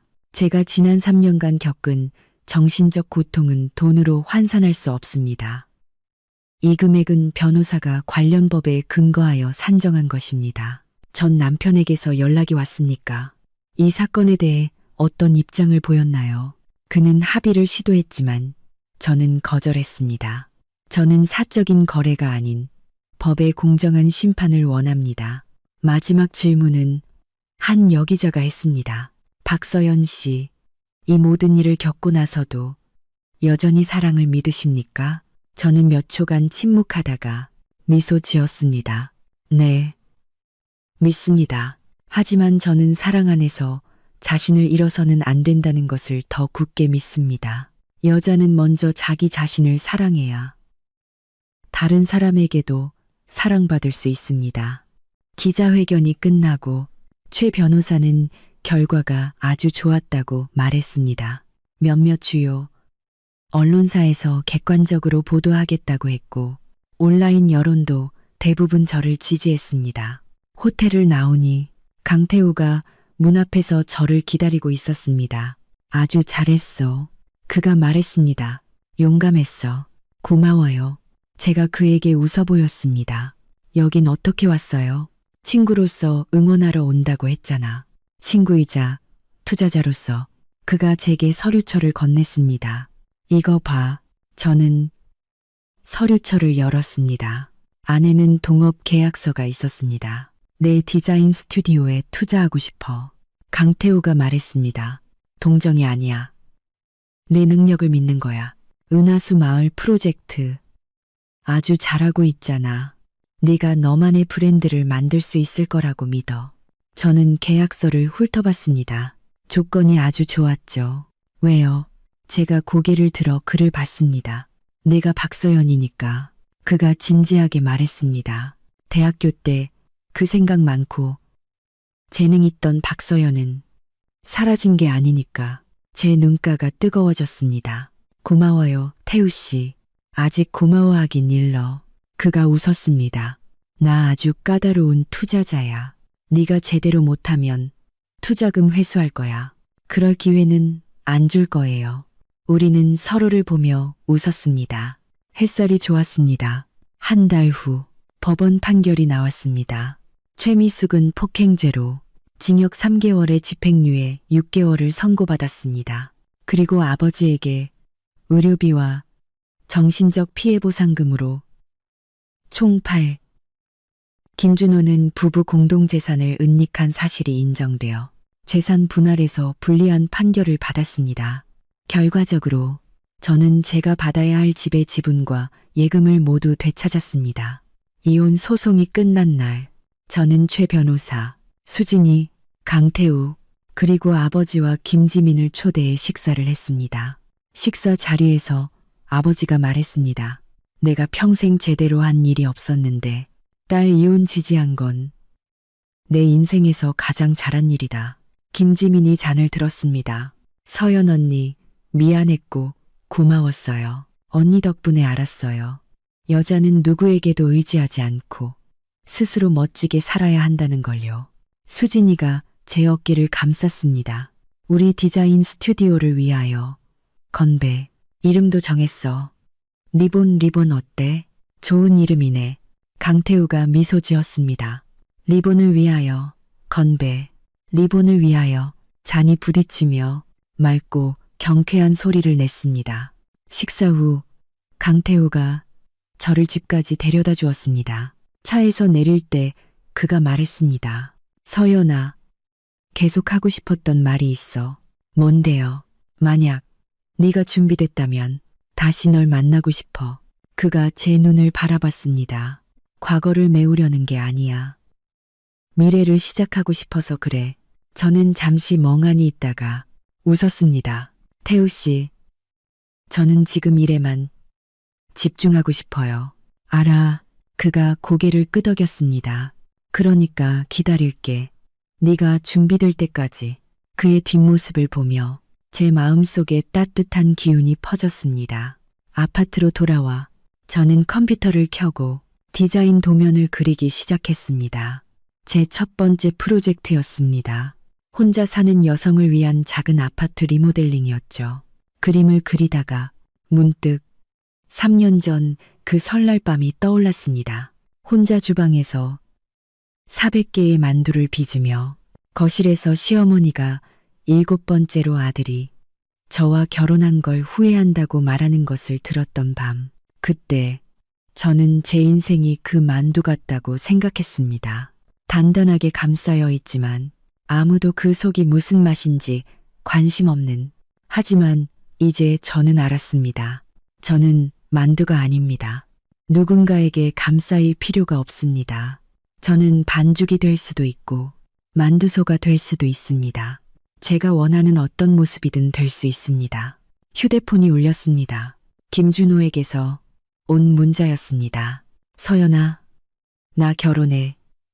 이민아랑 미안했다. 행복하길 바라. 저는 그 문자를 보고 평온하게 답장했습니다. 당신도 행복하길 바라요. 그리고 그의 연락처를 삭제했습니다. 과거의 모든 것, 좋았던 것, 나빴던 것, 모두 이제는 정말로 내려놓을 때였습니다.